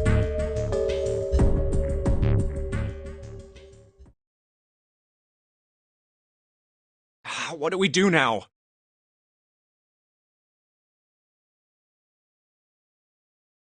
The three of us can't make a digital route of 9. Yeah, we just get 5. We're stuck here then. Oh. Hey, I just remembered something. What? What is it? I found something earlier. What did you find? This.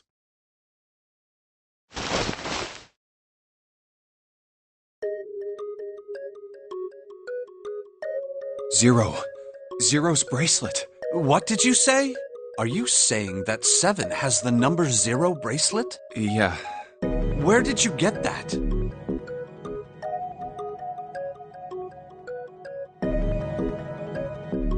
Clover gave it to me. She did? Yeah. How did she come by it? Well, she found it. See, on the other side of door 1, A deck, the captain's quarters, she asked me to hold on to it because it was too big and bulky for her to be lugging around. He's lying. He even told us earlier. I haven't actually looked at it yet. Didn't want to disturb the crime scene, you know. Well, I did borrow one thing. He probably said that so Snake doesn't find out about Clover. All right, Junpei. Been nice knowing you. Wait, what? Come on, man. I'm just kidding.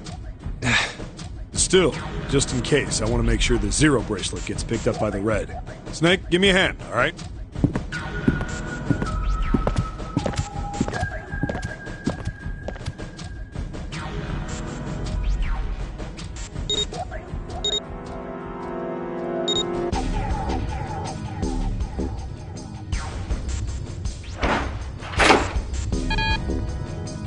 Huh? Why isn't it opening? Well, the third asterisk lit up, so it must have registered the 0 bracelet. Maybe it isn't actually 0. Huh? What? That bracelet may not actually produce the number 0 when scanned. That is what I'm saying. Why don't we try a few different combinations? Perhaps we can determine what number that bracelet actually contains. Oh, got it!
Let's try all 3 of us and the bracelet. If this combination works, then the number for this bracelet is 4.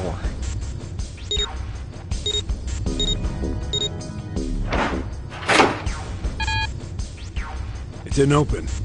Then this bracelet is not 4. Then...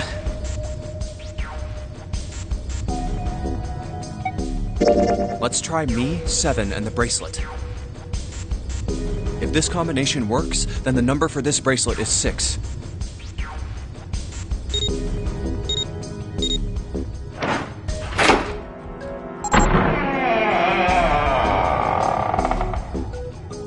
It opened. Yes, so it would seem.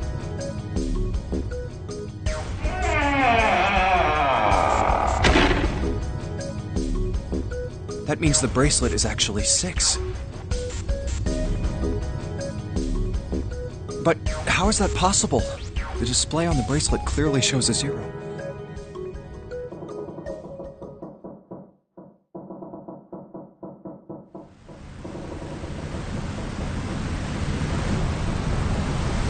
Oh man, that's not good.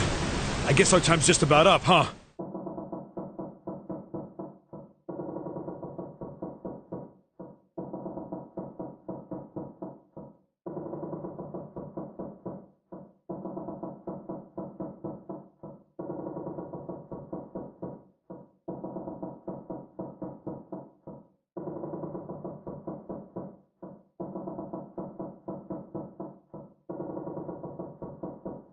At any rate, we know now that the door can be opened. Let's go! But, Snake, are you sure? Yeah. You know that only Junpei and I can go through this way. You needn't worry. I have a solution to this problem. My last resort. But if now is not the time for last resorts, then when? Last? Resort?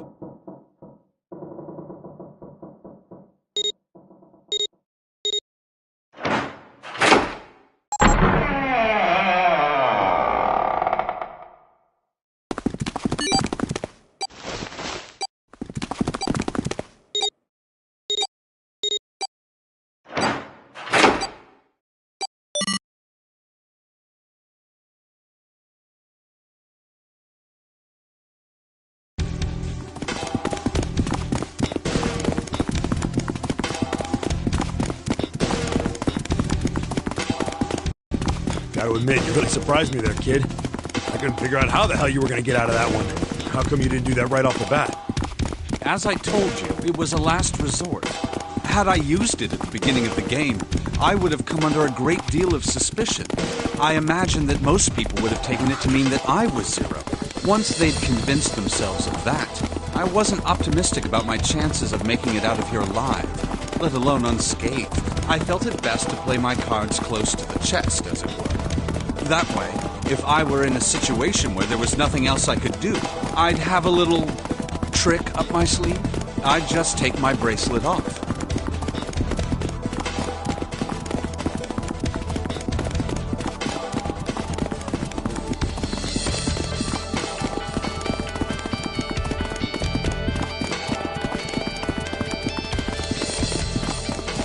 My brother's left arm is, it's not like a normal person's arm. It's fake.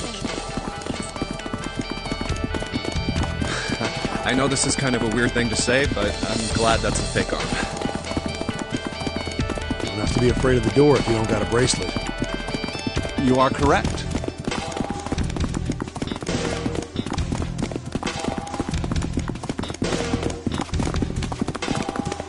I think these stairs connect to the bottom deck. Doesn't look like it's underwater.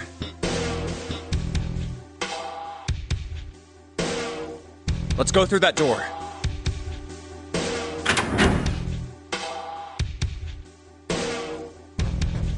Incinerator? Oh my. That doesn't sound very pleasant. Do you see a lever near the gate, perhaps? Yeah, right over here. How did you know that? Well, I'd be happy to regale you with the story. I imagine it should only take half a day or so.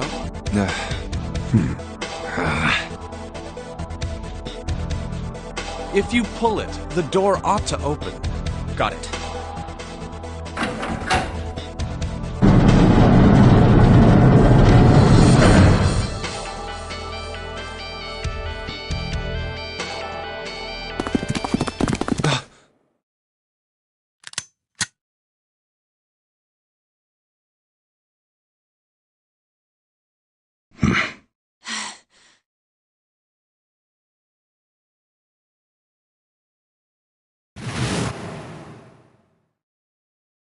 What?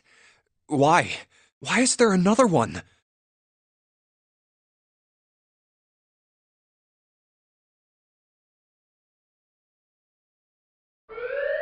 Warning. Warning. Emergency incineration command has been acknowledged. Automatic incineration will take place in 9 minutes. Please evacuate the incinerator immediately. Oh my, how exciting. You've run quite a show here, Zero. What's the matter? Too frightened to understand? Here, let me explain. It's said that the incineration system is about to activate. In 9 minutes, this room will be engulfed in flame. Who are you? You don't recognize me? I'm hurt. It's me, Snake. Snake? Oh, yes. You are alive. I'm afraid your bizarre style had me confused. I'm quite glad to see that you're alive. If you don't mind my asking, how did you get here? Snake, Junpei, 7. The three of you couldn't have opened a door with a knife. Did you use Clover's bracelet, perhaps? What? Ah, well, your reaction suggests that you did not. Hold on. Why did you think we'd have Clover's bracelet? Oh, they haven't told you? Told me what? Clearly not. Normally I would take some time and enjoy the moment. But I'm afraid my time is at a premium just now. I'll have to make this quick. Clover. Don't do it, Ace! Keep your goddamn mouth shut! Clover. I said stop it! Don't listen to him, Snake! What happened to Clover? Clover died. No, that's not true. That's impossible. It's a lie. It has to be a lie. Oh, it's quite true, I can assure you of that. I killed her myself, you see. What? I'm sorry, did I stutter? I killed her.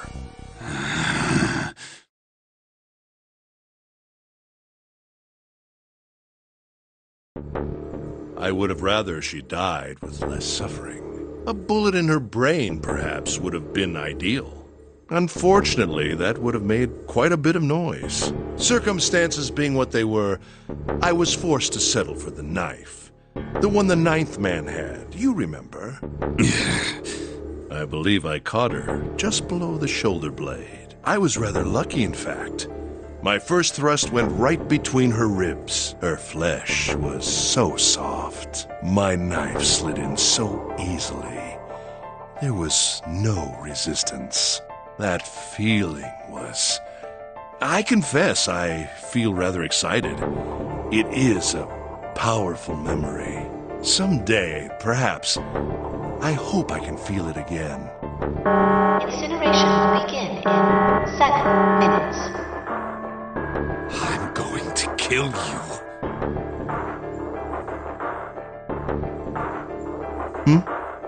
What? I'll kill you. I'll kill you. Ah, so you're going to kill me. Please do. Come now. I'm waiting. Don't do it! Don't listen to him, Snake! Stop it, kid. He's screwing with your head. Is there a problem? What are you waiting for, boy? Don't you want me to send you to join your sister? Don't! The Snake! Don't do it!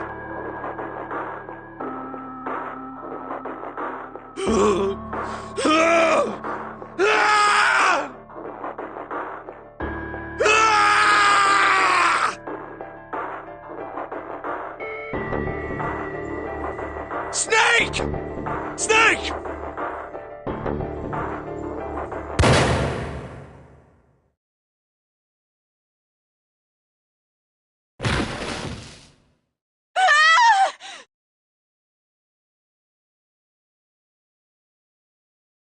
Lotus! Hurry! This one!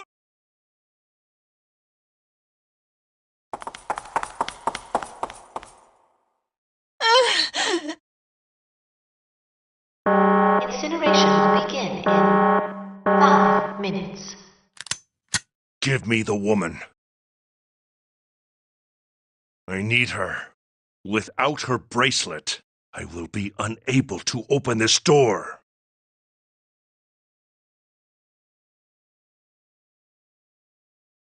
Quickly now!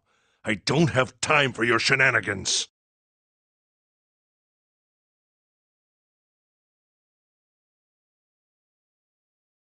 I see. Then it would seem I have no choice. The rest of you must die as well. Fortunately, I have 5 bullets left.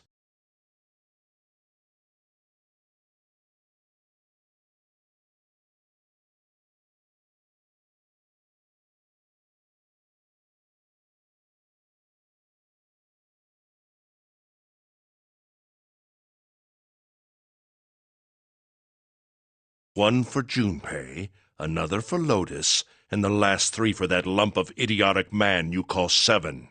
I will take Lotus's body with me, and leave this room. Incineration will begin in 4 minutes. Well, it looks as though our time together is at an end. I rather enjoyed playing with you. Damn it!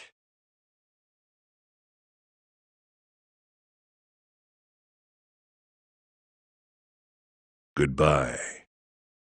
Kill you. What? No, that's impossible.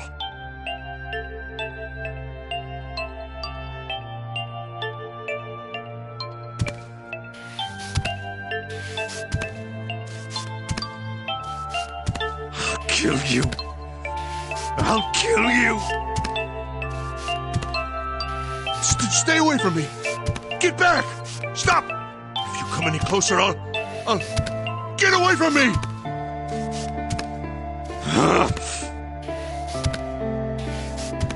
Listen to me. I said don't come any closer. Shit. You bastard.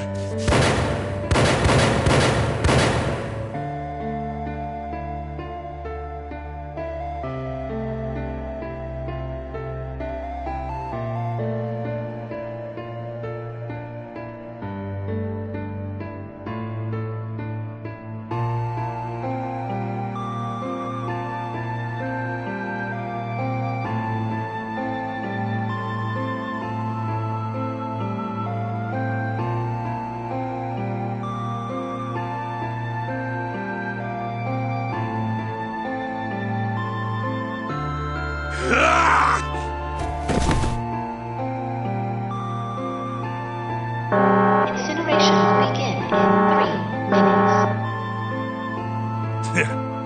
Finally, you're...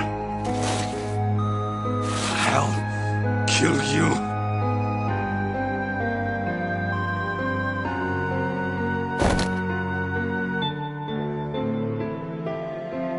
You won't get away.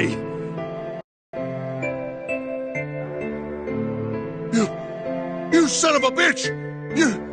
You're a monster! Get off me! Let me go, damn you! Yeah!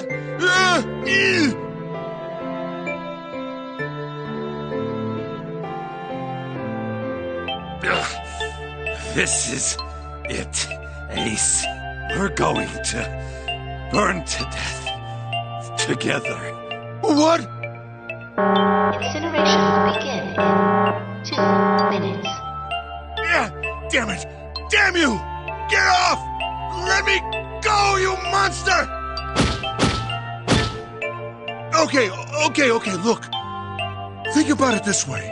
My company owns a wonderful hospital. It has excellent doctors.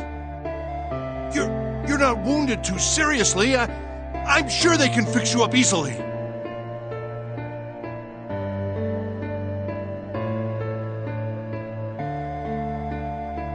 You don't have to die. You could be saved. Just let me go.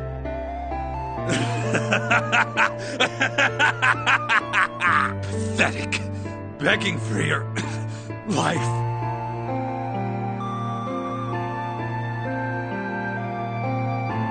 Snake, that's enough! You can stop now! Yes! He's right, Snake! You've done enough! Come on, Snake, let's go! Let's get out of here! You have to come with us! We have to leave together! I apologize, but I'm afraid I can't do that. You'd best forget about me. You need to leave soon. I'm going to take him with me. Shut up! Be quiet! I couldn't save Clover. My sister died because of me. Perhaps this will begin to atone for that. Perhaps in the afterlife, she can forgive me. Now go. Go now. You have to go. Incineration will begin in 1 minute. God damn it! Shit! We're out of time! We gotta go!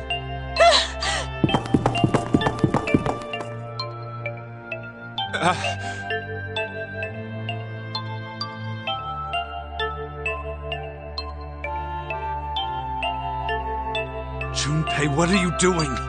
You have to get out of here now!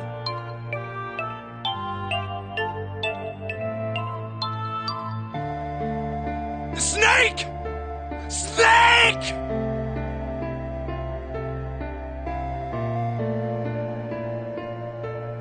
Wait! Don't be an idiot, Junpei!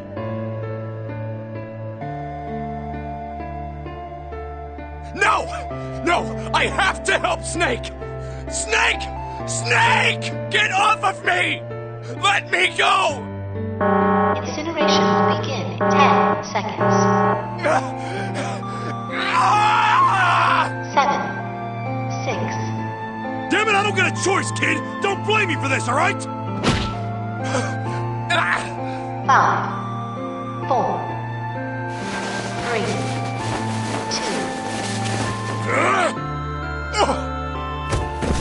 1, 0.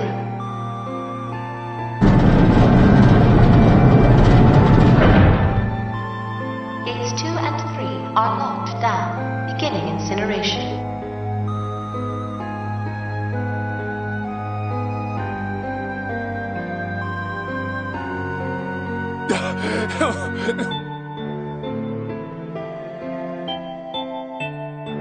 Shit! Damn you all! Why? Why? Why me? I don't deserve this! SME! SME Zero! Why? Why? Zero! Zero!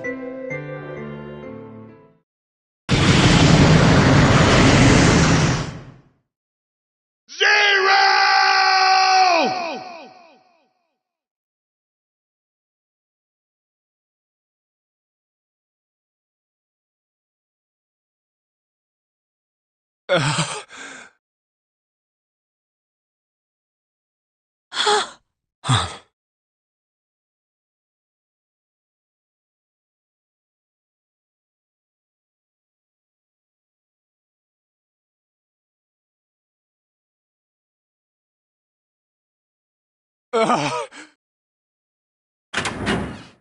Hey, wait! Junpei! Junpei, where are you going?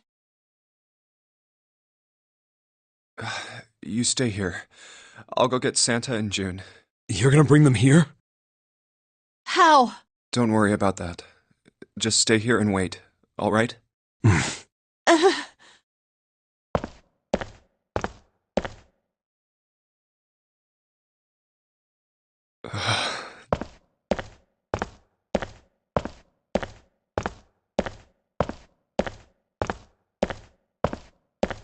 I saw an elevator on the way here.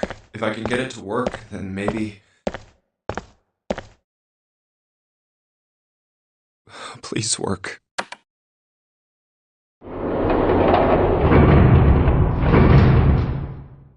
Yes.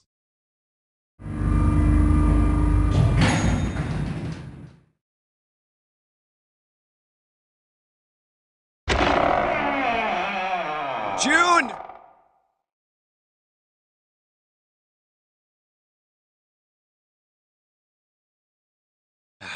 Damn it. Where did they go?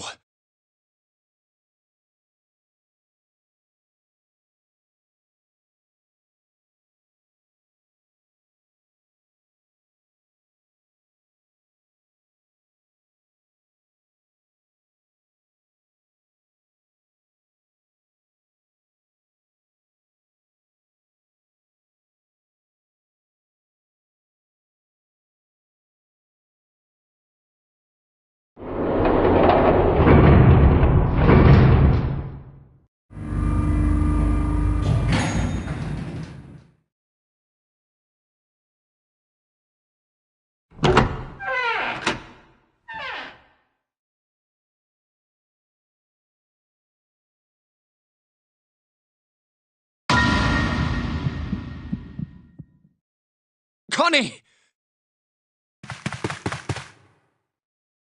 Connie!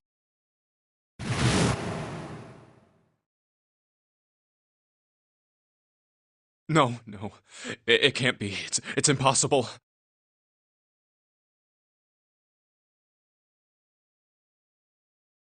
Oh, Connie! Connie, are you all right? Jumpy?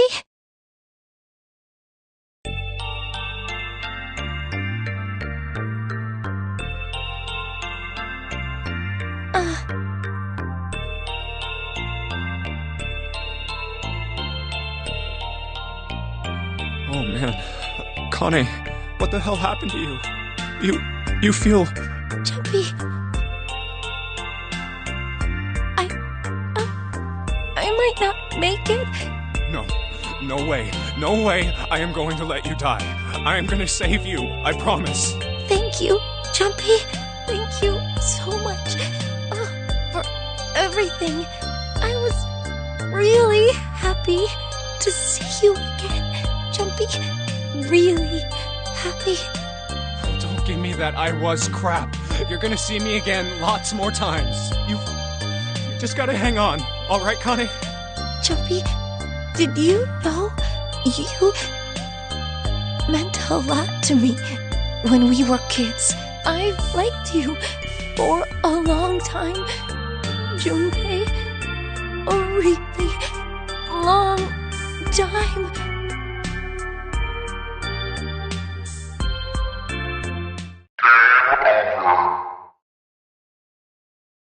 Zero. You son of a bitch! Where are you hiding?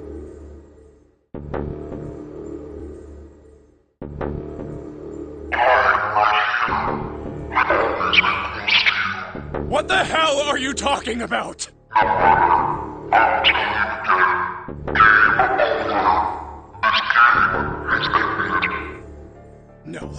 No, it hasn't. I'm not gonna let it end yet. I'm gonna get out of here with Connie. Why?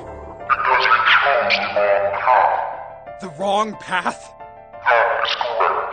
Your path is inevitable, however, and meant to defeat.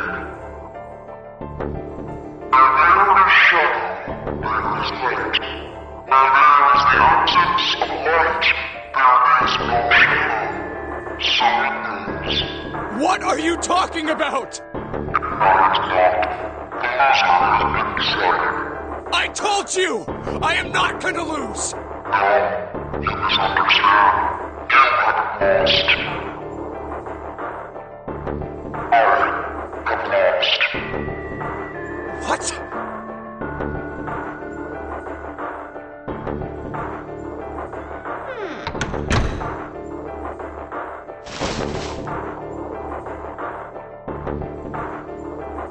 Connie, wait here. I'll be right back, I promise.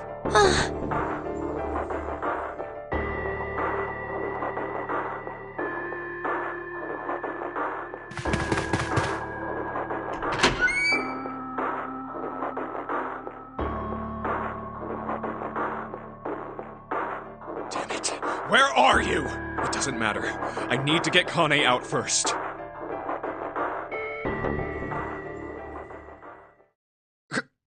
Connie!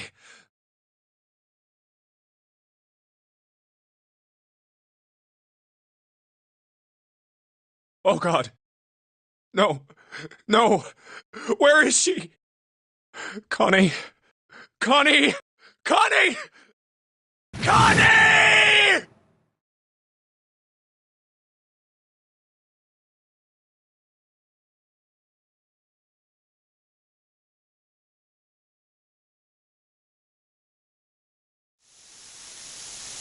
Huh? Wait.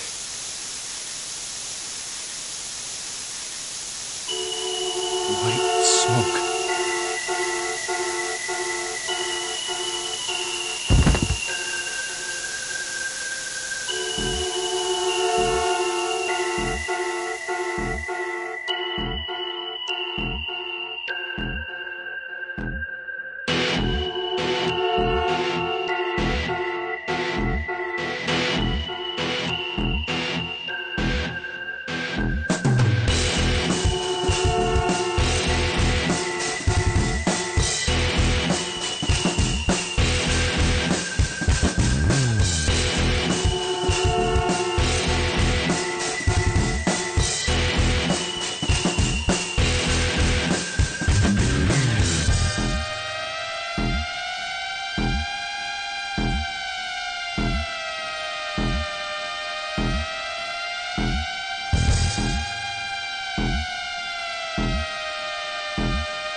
Wait, what? What the hell was that? That voice? Huh? What's up? Huh? Oh, nothing.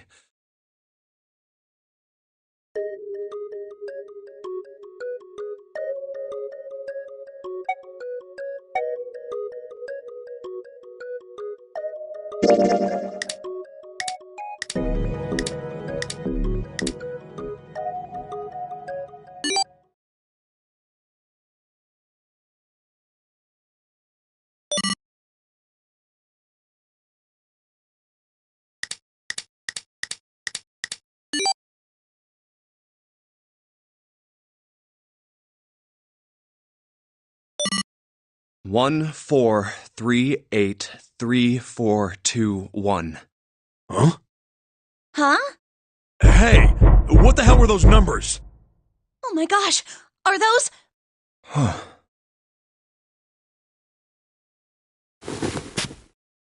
One, 4, 3, 8, 3, 4, 2, 1. 1, 4, 3, 8, 3, 4, 2, 1.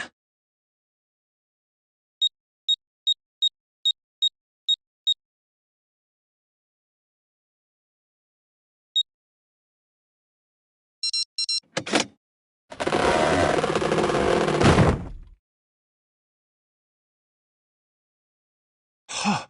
No way! What? Why are you...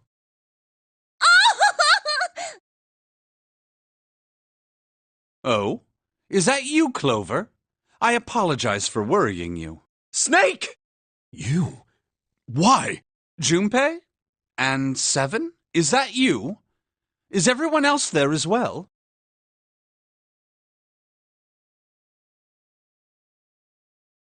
Oh.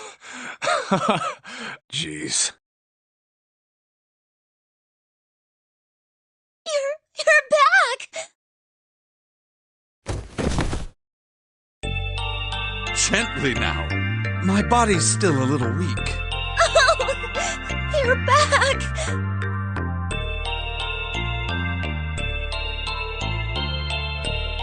You're back! You're really here!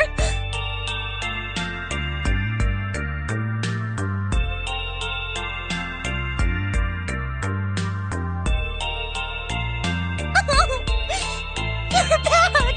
Come now, what's gotten into you? You're acting as though I've returned from the grave. Not as though! You did! I really thought you were dead! Huh? You jerk! Idiot! Idiot! Idiot!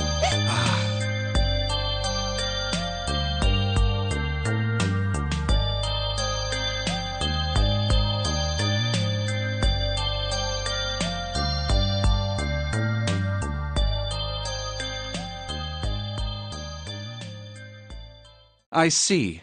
I believe I understand things rather well now, thank you. In the shower room, there is a dead body wearing my clothes. Because of that, you thought that I was dead, correct? Yeah. You also discovered a corpse in the captain's quarters, and Santa turned on you here, in this room. Do I have it straight? Well, the dead body in the captain's quarters is a surprise. Sorry, there wasn't a good time to tell you. Don't worry about it. Well then, I've got a pretty decent idea of what happened while I was indisposed, but it's still something of a mystery who did all this, and why. The corpse in the shower room that looked like me, and the corpse in the captain's quarters. Why were they killed in the way they were? You don't know? No. Why would I? The guy in the shower room. We don't know who he is, so let's just call him Mr. X. Anyway, this Mr. X is wearing Snake's clothes. But you're wearing some kind of weird robes. That means someone took your clothes and put them on Mr. X. We need to figure out who that was. I apologize, but I have no idea who might have done this to me. I only just now woke up. I was unconscious during all the events you just described to me. They must have undressed me and changed my clothes during that time. When were you knocked out? When we split up to look for the red. Where did they get you? Do you remember? It was a small room in one of the hallways on C deck. What happened? The same thing that happened to every one of us when we were abducted. A canister releasing some sort of gas was thrown into the room. I believe the gas is some sort of incapacitating agent. Then that means it was... 0. Looks that way, huh? There's nothing else I have to tell you. When I woke up, I was in this coffin.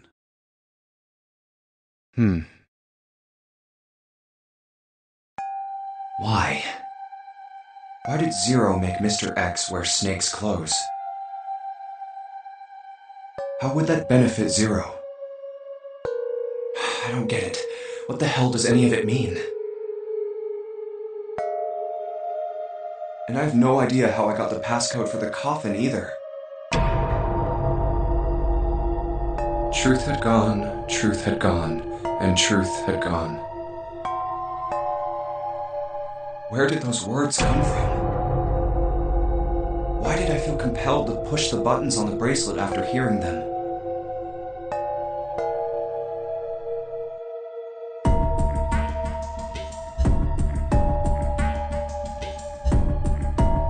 All I know is my fingers moved on their own. It was like I did it subconsciously. I don't get it. What the hell does any of it mean?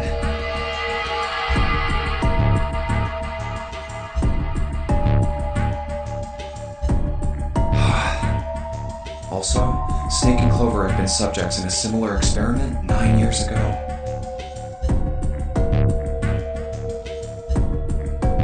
The ability to access a morphogenetic field is affected by a couple of things.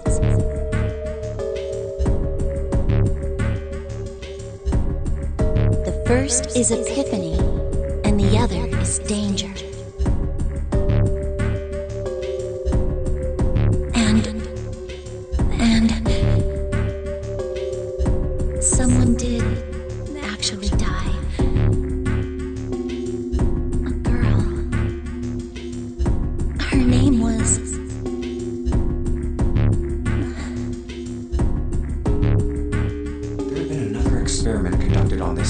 ship 9 years ago, and a girl had died during it.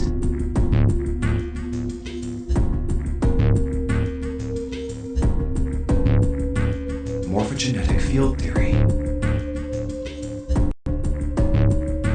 The 2 murders. Switching clothes. The nonary game.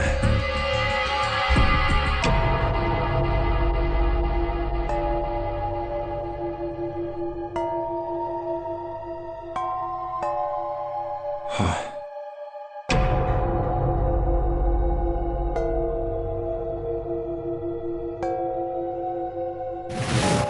Zero. He's the ringleader. The person who trapped 9 of us on this sinking ship. Zero should know everything. If we can uncover Zero's identity, all of our questions will be answered.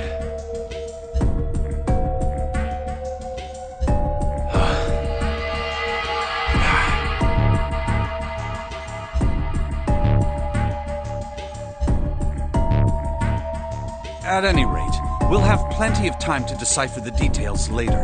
For now, it is of utmost importance that we escape.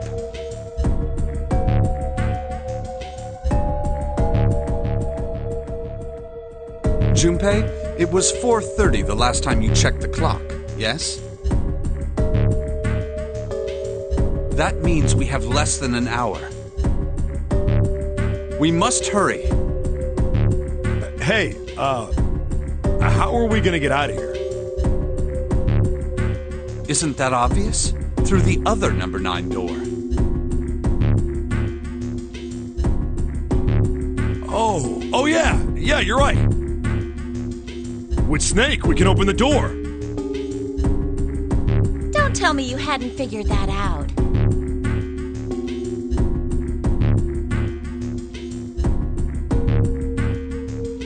Come on, you gotta tell me these things. I, assumed you'd figured it out. Forget it. Let's just get going.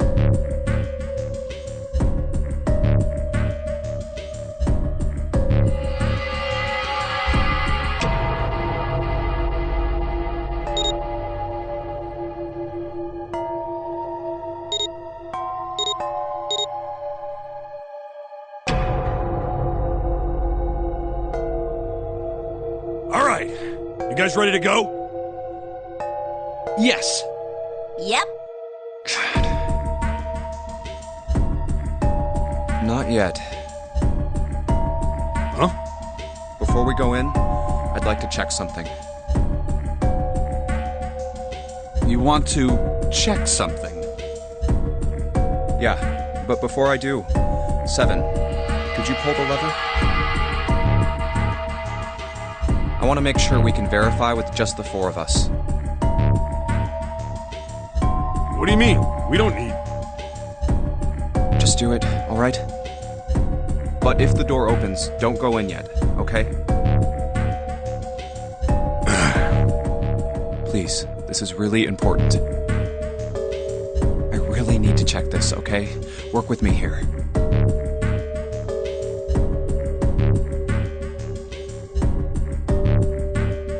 Fine.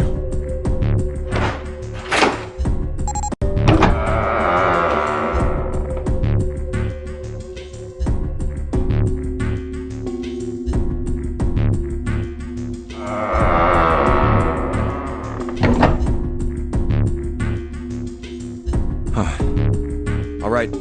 That means the 4 of us can go into door 9. So, we knew that already. It's obvious. Obvious? Yeah, you're right. It is. Now, what happens if we add Zero's bracelet? What? Zero's bracelet? Why don't you take it out, Clover?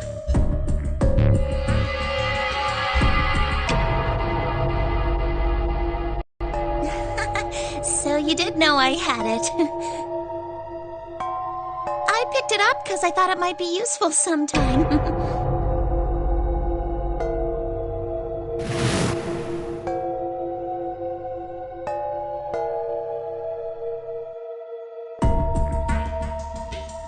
This was on the left hand of the corpse in the captain's quarters.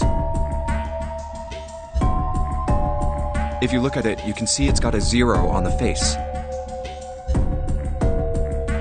Just to make this a little easier to talk about, I'm gonna call the guy we found dead in the captain's quarters, Cap.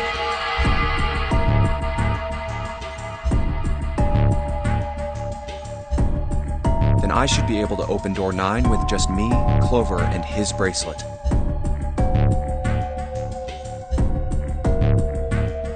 Though the big question is, if Cap is the mastermind of this game, would he really put one of these bracelets on?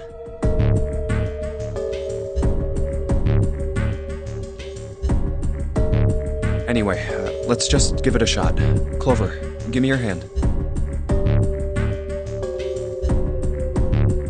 Okay. Now the captain's bracelet. And pull the lever.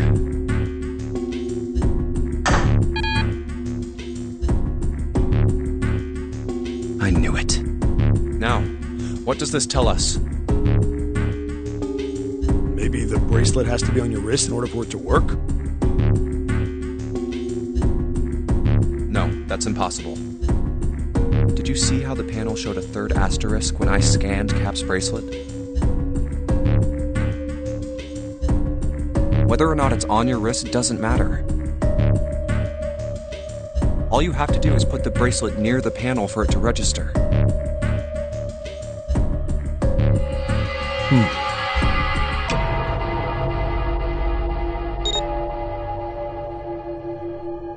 Huh. Looks like you're right.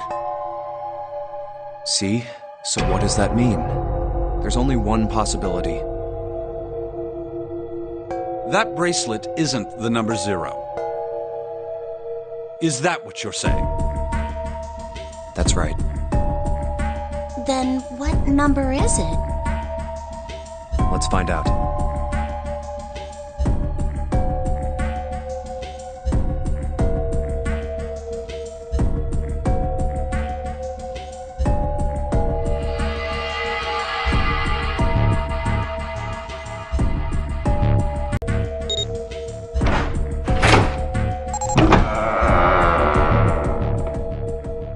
Hey, it opened! Had the door opened!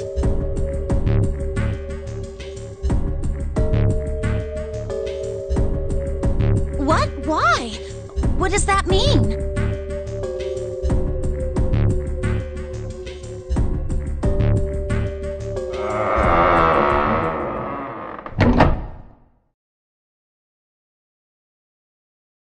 Isn't it obvious? Cap's bracelet is number 6. But doesn't it say 0? This isn't a 0. The symbol on here isn't a number 0. It's a letter O. Oh. Whoa, wait a minute. I don't get it. I mean, we figured out that Cap's bracelet is 6, right? Yeah. Does that mean there are 2 people with 6s? There is most likely only one person with a 6. But I don't get it. What about June? Well, this is only an educated guess, but I think June's number was never 6 to begin with. Her bracelet was flipped. In other words, June's real number is 9. That seems the most likely. Then all this numbered door stuff was just a load of crap? Why would you say that? Because if June is 9, then the numbers wouldn't match up.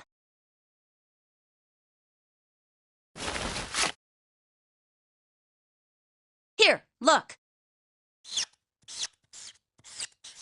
List of all the numbered doors June's gone through. I'll let you know what I'm writing, okay, Snake?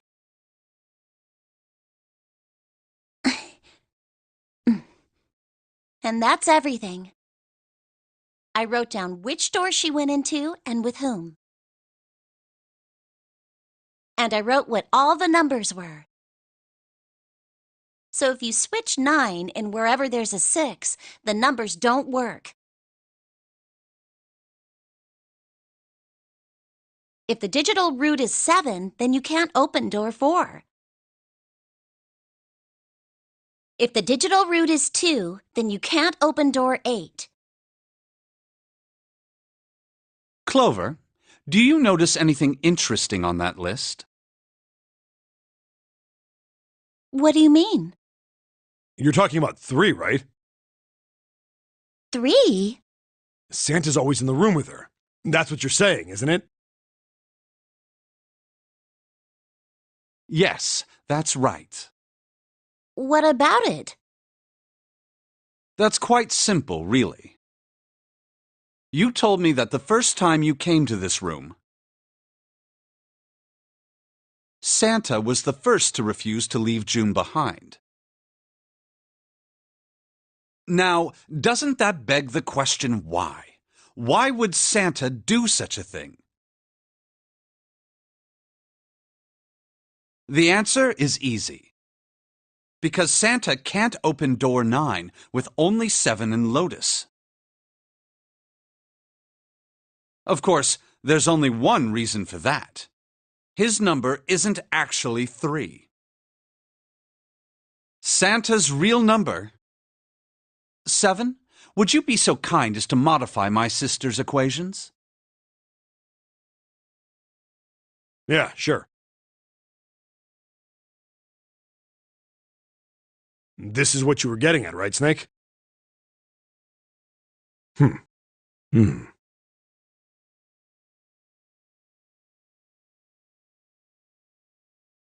Thank you. That is exactly right, 7. Santa's true number wasn't 3. It was 0. No way! Santa is 0? And June was 9, not 6. Conversely, Santa was 0, not 3. Plus 3 and minus 3, they cancel one another out. Nothing appears out of order. Santa was still playing by the rules of the nonary game this whole time. Precisely. So you're saying Santa planned this whole thing? I'm not sure if he acted alone or not. But I think it is safe to conclude that he is 0. If my hypothesis is correct.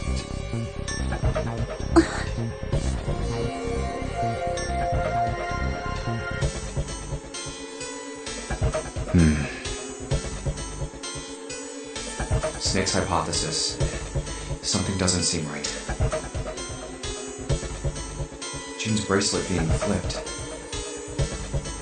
Even if that were possible, that would mean there are 2 number 9 bracelets. And if that's the case... All right, that's enough talking. Let's go. It's high time we went through that door.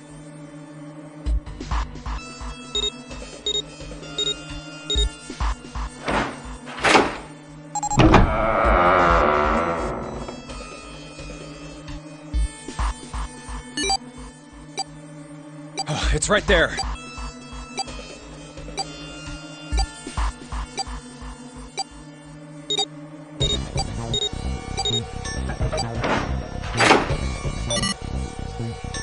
Oh.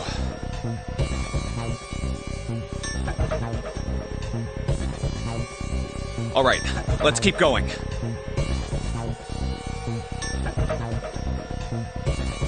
I think these stairs go to the bottom deck. Looks dry. Let's head down.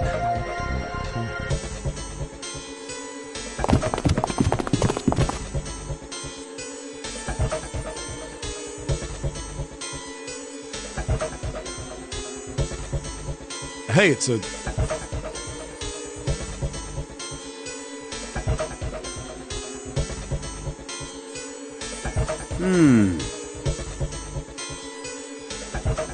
This is the Neptune symbol. There must be a key around here somewhere. Neptune key. I only have the Uranus key card. It's a different planet. Plus, it's the wrong kind of key.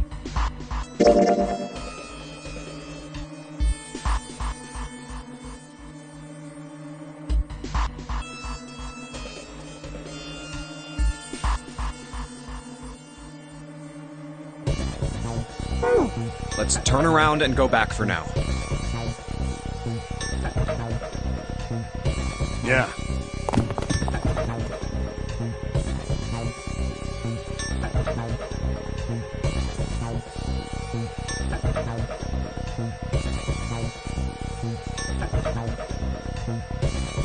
Hey, another door.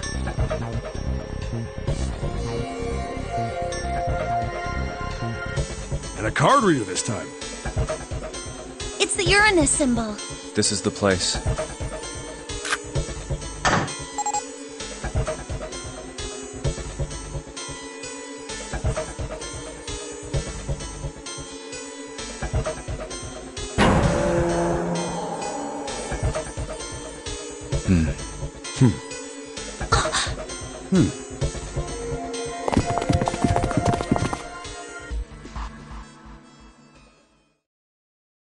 Wow! It's totally full of books!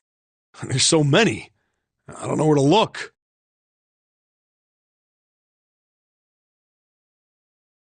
All right, if we want to get through that door out there, we need the Neptune key. I say we split up and look for it. Okay. Very well. Sure thing. Good. Let's get started then. We don't have a lot of time. Hurry.